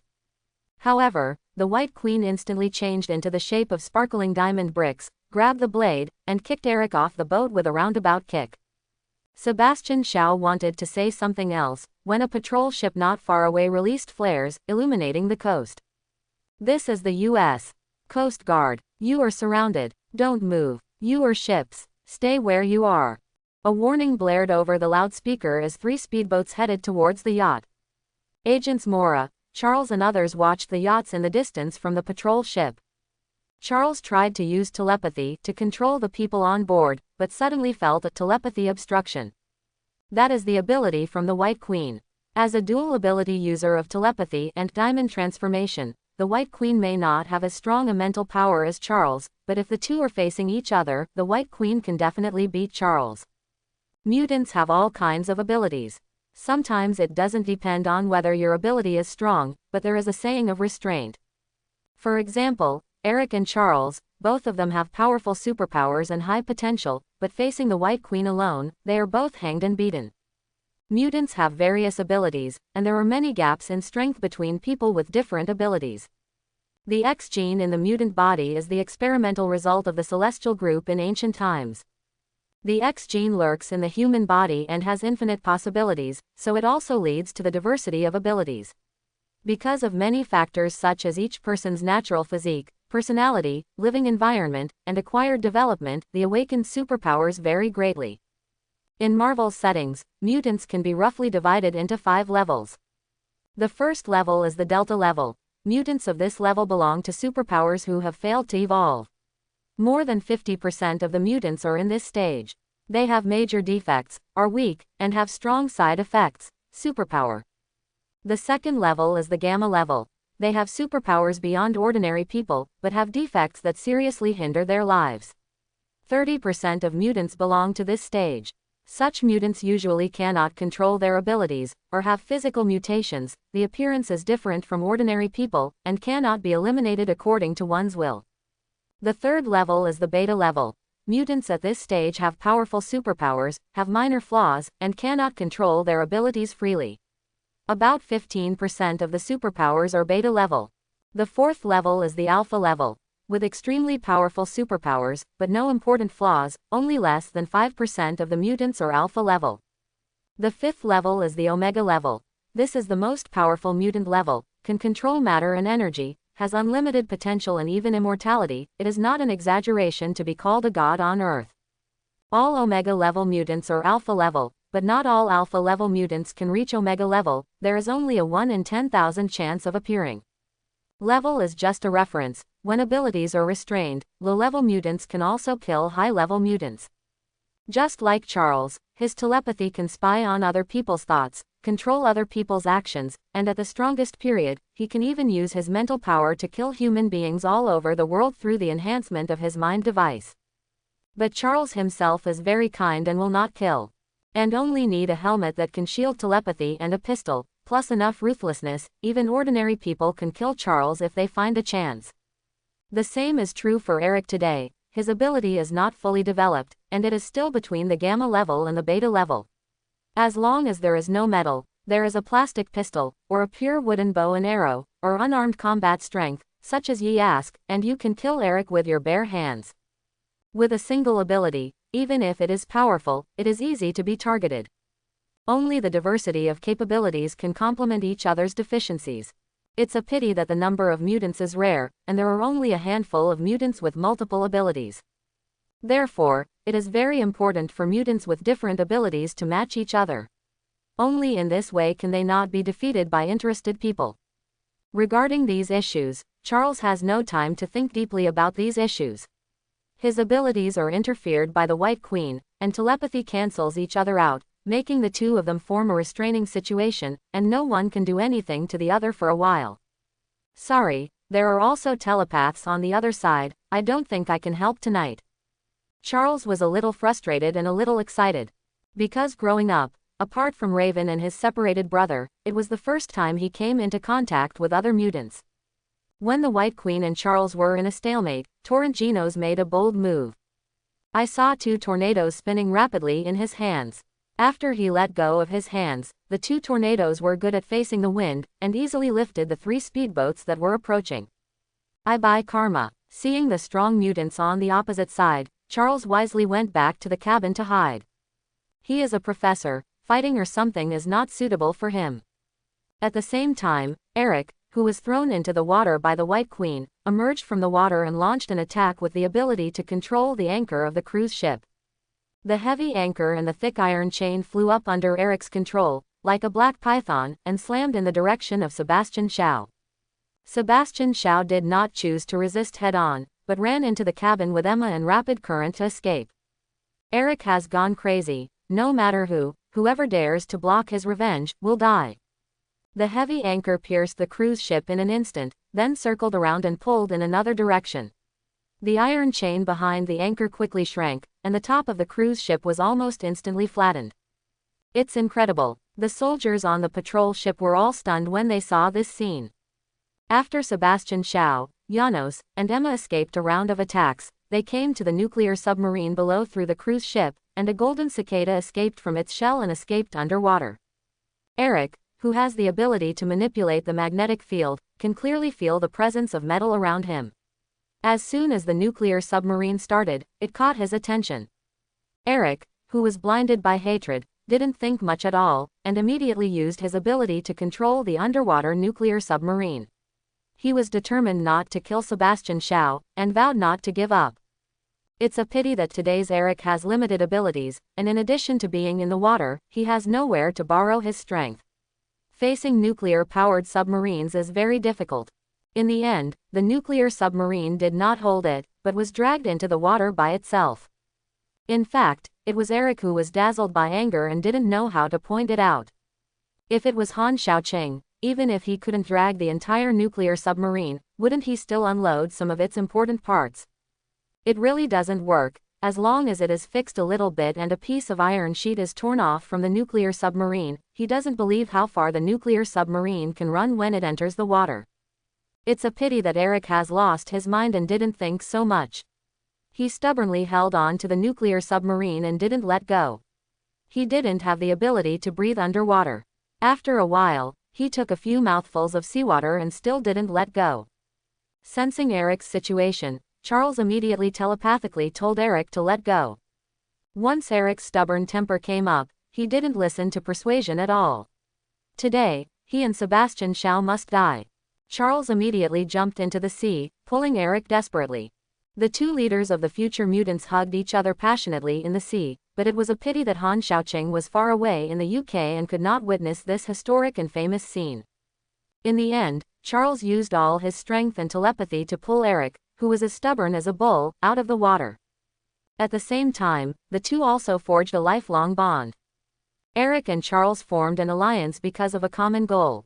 In order to deal with Sebastian Shaw and the mutant team led by Shao, Charles had the idea of forming a mutant team.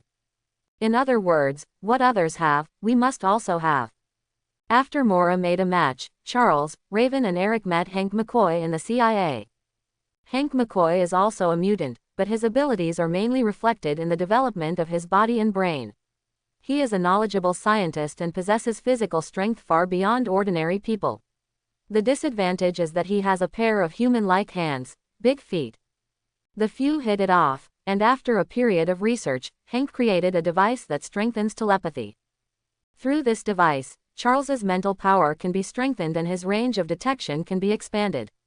Although it can't reach the level of covering the whole world, it is more than enough to cover a country. With the assistance of this instrument, Charles and Eric set out to search for companions across the country. England, in a suburban manner. Han Xiaoqing, who had completed the documents for Artoria, was watching an 18-inch black and white TV on the sofa. The manor was originally owned by the vampire Ryan Simmons. After Ryan died, Han Xiaoqing and Artoria occupied it.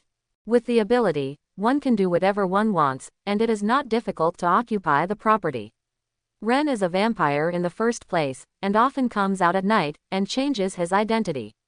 Many things are inconvenient.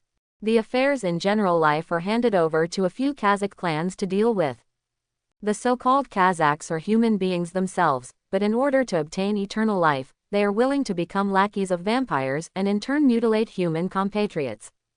They often secretly buy blood, or capture humans to feed their masters, hoping to be transformed by vampires one day.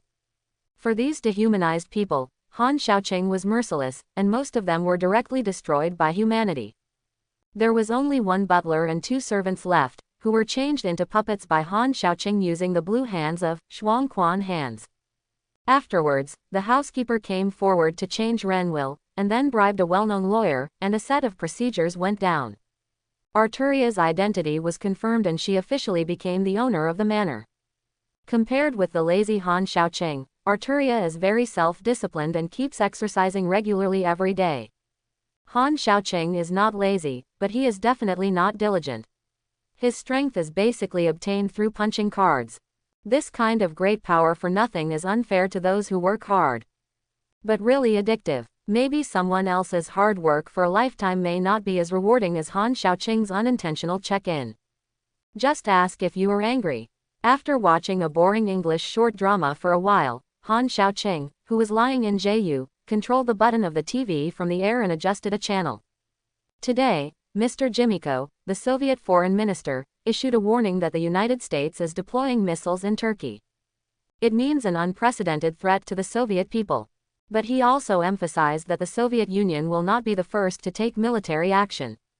Seeing the news on TV, Han Xiaoqing finally regained his energy, because he realized that the plot of X-Men, First Battle had already unfolded. Ever since meeting Namor, Han Xiaoqing had a premonition that there would be a plot of X-Men. Because Namor is the first mutant to appear in Marvel. If there is the first one, there will naturally be others. For Han Xiaoqing, these mutants are good check-ins. There is an opportunity to quickly increase strength, so naturally it should not be missed. Ask the butler to order 2 tickets.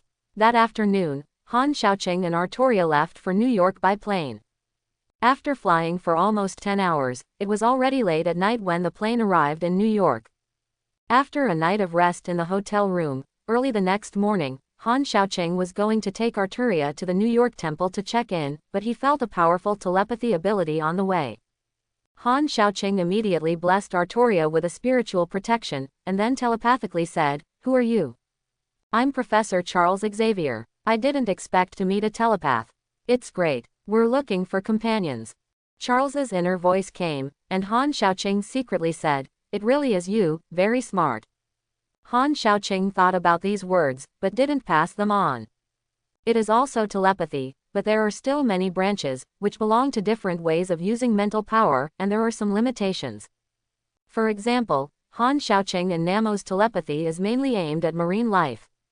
The telepathy of Charles and Emma is mainly to control humans, and animals can also be controlled, but they cannot know the thoughts of animals. When telepaths meet, they are generally unable to spy on each other's thoughts, unless there is a huge difference in mental power. Charles's mental power is the best on Earth, but he still can't perceive Han Xiaoqing's true thoughts unless Han Xiaoqing opens his heart and doesn't interfere. But this is impossible. It's true that Charles is a good person, but there are some things that the less people know the better. Han Xiaoqing has many secrets and doesn't like to share them with others. "You can call me Neptune, or Master. Nice to meet you, Professor Charles." Standing on the street, Han Xiaoqing began to communicate with Charles in the air, and at the same time emphasize the identity of Sea King. "It turns out that you are the Sea King who saved the Titanic. I have heard about your deeds. It is great to meet you here. We need your help." When the Titanic was attacked, because of the appearance of Godzilla, it was covered up by the high-level officials of the United Kingdom and the United States, and a password was issued. But for Charles, who has telepathy, the secrets that the secret agents keep secret are not secrets. After staying in the CIA for a period of time, Charles, accidentally, found out the truth about the Titanic. Charles has heard about Aquaman who can coexist peacefully with the Titan Godzilla, but he didn't expect to meet him so soon. Now they are forming a team of mutants to fight against the Hellfire Club. If Sea King can be invited to join, the success rate will be greatly improved. Han Xiaoqing could roughly guess what Charles was thinking, and asked knowingly, "Did you encounter any trouble?" "Yes, there is an extreme terrorist named Sebastian Shaw. He wants to provoke a war between the United States and the Soviet Union.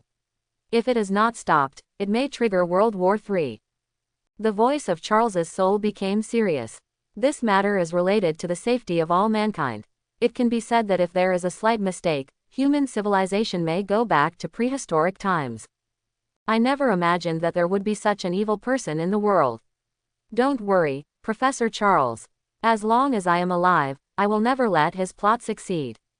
The sound transmission of Han Xiaoqing's righteous words strongly condemned Sebastian Shao's actions. It's not that Han Xiaoqing's sense of justice is overwhelming, but that this matter really cannot be ignored. In the original plot, the X-Men finally defeated Sebastian Shaw and prevented the war, but there are many coincidences in it.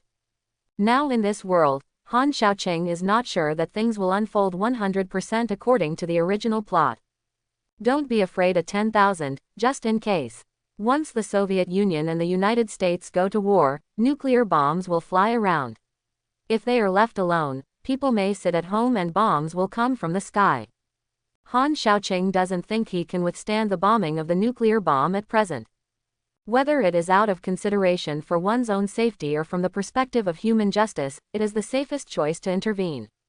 What's more, participating in the first battle of the X-Men and taking the opportunity to check in, why not do it? After chatting with Charles, Han Xiaoqing agreed to meet at 177A Bleecker Street in Manhattan. According to the clips in Doctor Strange, Han Xiaoqing knew that the New York Temple was located at 177A Bleecker Street in Manhattan. It took about 40 minutes to take a taxi from the airport, and Han Xiaoqing and Artoria arrived in front of the New York Temple. The magic power here seems to be very strong. Seeing the New York Temple in front of her, Artoria felt something different. Han Xiaoqing briefly explained. This is the New York Temple, built on the 3 major nodes of the earth, and there are huge spiritual veins underground to provide energy, which is naturally extraordinary. Artoria asked, "What are we doing here?" "Get something." Han Xiaoqing didn't explain. It's not that he doesn't trust Artoria, but the secret of the check-in system, the less people know, the better. Although Artoria was forcibly summoned by the clock-in system from other worlds, she didn't know the existence of the clock-in system, she just thought she was summoned by Han Xiaoqing. There are too many powerful beings in this world, and there are many people who can steal people's hearts. Artoria knows too much, which is not a good thing. The two walked into the temple. As before, Han Xiaoqing and Artoria were not stopped by the mage guarding here. Shortly after entering the lobby, the punch card system prompts. Ding! The host is currently located in the New York temple and meets the check-in requirements. Do you want to check in? Punch the card. Punching in, counting down for 10 seconds. 10, 2, 1, punching in successfully. Congratulations to the host for obtaining Constantine's Red King seal. The seal of the Red King, the symbol of ancient alchemy, which first came from the 17th century. In the alchemy system, it refers to sulfur, which also corresponds to the sun. It is a powerful male element. With spells, it can reveal hidden monsters. Dispel darkness and illusion. Do you want to receive it? Han Xiaoqing observed the surrounding situation, and did not notice that the mage was secretly observing, so he immediately chose to receive it. The next moment, a ray of light projected from the void onto Han Xiaoqing's arms, forming two complete alchemy circles on Han Xiaoqing's arms. The alchemy circle looks like a circle, and the interior is composed of a flame triangle and 3 arrows shot from the center. At the same time, Han Xiaoqing also received relevant information about the seal of the Red King. The so-called Red King is a term used by ancient Western alchemists to refer to one of the most commonly used raw materials for alchemy, sulfur. Opposite it is the White Queen, quicksilver. Alchemists believed that sulfur and mercury could create all things in the world through the transfer of energy through fire. This process is the process of combining the Red King and the White Queen. The Red King and the White Queen are opposite each other and belong to the poles. Based on the law of duality and two levels, alchemists set up many opposing symbols, such as king and queen, red and white, sun and moon, gold and silver, sulfur and tribute, day and night, light and darkness, lion and eagle, wind and fire, earth and water, dry and wet, up and down, etc. It can be understood as the yin and yang poles in the gossip. The Red King is equivalent to yang, and the White Queen is equivalent to yin. The early alchemists believed that there were two essential elements in all matter, which they often labeled sulfur and mercury. In the later period, it was gradually extended into 3 types: sulfur, tribute, and salt, which also corresponded to the 3 aspects of human body, mind, and spirit. The full name of the seal of the Red King is the Perfect Red King, the Sorcerer's Brimstone. The way to use it is to put your arms together and say, "I order you to appear in the light," which can break the darkness and illusion and remove all blindfolds. Even an existence at the level of an archangel has nothing to hide. It does not have a combat power bonus, it is an auxiliary ability. However, if you face opponents who are good at using illusion, it has a strong restraint effect. Your hand, Xiaoqing, seeing 2 unprecedented magic formations suddenly appear on Han Xiaoqing's arms, Artoria thought that Han Xiaoqing had received some kind of curse, and immediately drew his sword and assumed a fighting posture. Fortunately, Han Xiaoqing had quick eyesight and quick hands, and stopped Artoria, otherwise the London temple might have to be rebuilt if her sword wheel went down. "I'm fine, this is an illusion-breaking formation, let's leave." Han Xiaoqing didn't know Ji Yuyi's plan, but when he entered the temple to check in again and again, the other party gave him convenience. He didn't believe that Ji Yuyi hadn't discovered his existence until now. As the most powerful supreme mage, Ji Yuyi controls the Eye of Agamotto, and can spy on time and cause and effect. It is not an exaggeration to say that he knows 500 years before and 500 years later. The Traverser may be able to hide from the god King Odin, but he will definitely not be able to hide from the supreme mage Ji Yuyi. Since Ji Yuyi didn't want to see him at this time, he must have some considerations, and Han Xiaoqing couldn't force it too much. Maybe when the time comes, everything will have an answer. However, what Han Xiaoqing didn't know was that the supreme mage Ji Yuyi was far more than the one who noticed that he had traveled through time. Time is a delicate thing, and slight ripples can have serious consequences. Therefore, time needs a guardian, and the Time Variation Administration is a special department that guards time. Because of the appearance of Han Xiaoqing, an outsider, the Time Variation Administration has been very busy recently. Many employees wished to destroy Han Xiaoqing humanely. Because of Han Xiaoqing's appearance, history has been disturbed, and many time branches have been created in this time and space. Even the sacred timeline has reached the critical point of the red line several times. In order not to affect the stability of the sacred timeline of the multiverse, the three-time guardians of the Time Variation Administration, with a single heart, separated the universe where Han Xiaoqing was. Since then, the universe has completely deviated from its original track, and no one knows what will happen in the future. It's not that the three guardians of time don't want to directly eliminate Han Xiaoqing, a person who shouldn't have appeared. But for one thing, Han Xiaoqing is not a time offender, but an outsider, who is no longer under the jurisdiction of the Time Variation Administration. Second, there is someone on the other side. Well, actually the second point is the point. Not only could the three guardians of time not be able to obliterate Han Xiaoqing from the source and give up the universe where Han Xiaoqing was, but they had to let their subordinates follow Han Xiaoqing to do their best to repair it all the time. Do your best to keep history on its original course. To this end, the Time Variation Administration also launched a special operation called Reaper is Coming. Their target is the people who should have died on the Titanic, but survived. What bad intentions can the Time Variation Authority have? Just want these people to die once. It is not an easy task for the Time Variation Administration to arrange the accidental deaths of more than 1,000 people. So far, with the unremitting efforts of all the staff of the Time Variation Administration, more than 300 lucky people have been successfully sent away. As for this matter, Han Xiaoqing, an extrajudicial fanatic, still has no knowledge of it. On the streets of Manhattan, Charles and Eric sat in the car waiting for a red light. Looking at the endless stream of people on the street, Charles sighed. I can feel all their thoughts, I can feel their wishes, their ideals and ambitions. Eric, we are doing something unbelievable. We can help them. Yes, Eric was skeptical. The shadow of his childhood in the concentration camp made him unable to trust others, especially those American politicians.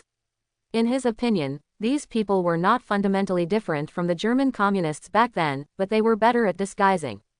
Looking at Charles beside him, Eric said meaningfully, identification is only the first step, after that is concentration, testing, and elimination. Those politicians are not trustworthy. I stayed because of you. I know that we have a common enemy against Shah, and those extreme Soviets. With telepathy, Charles knows Eric's feelings very well, but he is still willing to trust others, even if he sees a lot of dark sides of human nature. That's it now, what's next? Eric asked. Charles fell into silence. He could feel the repulsion and fear of mutants from the CIA agents. Some people think that these mutants are heterogeneous, and some extreme individuals even want to capture them as test subjects, or destroy them, so as to avoid future troubles. Charles didn't want to talk about these things, so he could only do his best to change other people's views so that humans and mutants could live in peace. Eric didn't agree with Charles's point of view, and thought that if anyone attacked a mutant, he would hit him back intact and let the other party know how powerful he was. Charles couldn't convince Eric, and Eric couldn't convince Charles. Seeing that the atmosphere was getting tense, Charles changed the topic. We will talk about the future, and we will come around the corner.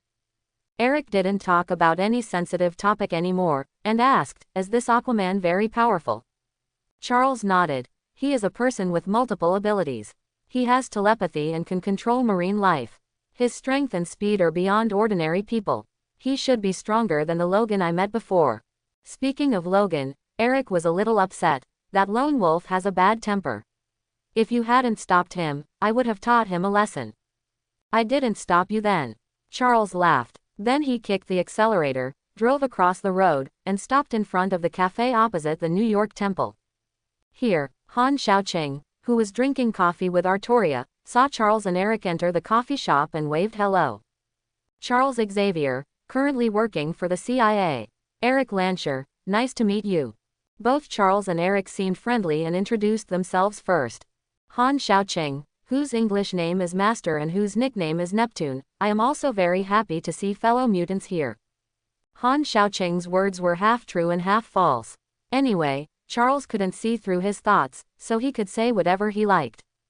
A compatriot, it is easy to pull into the relationship.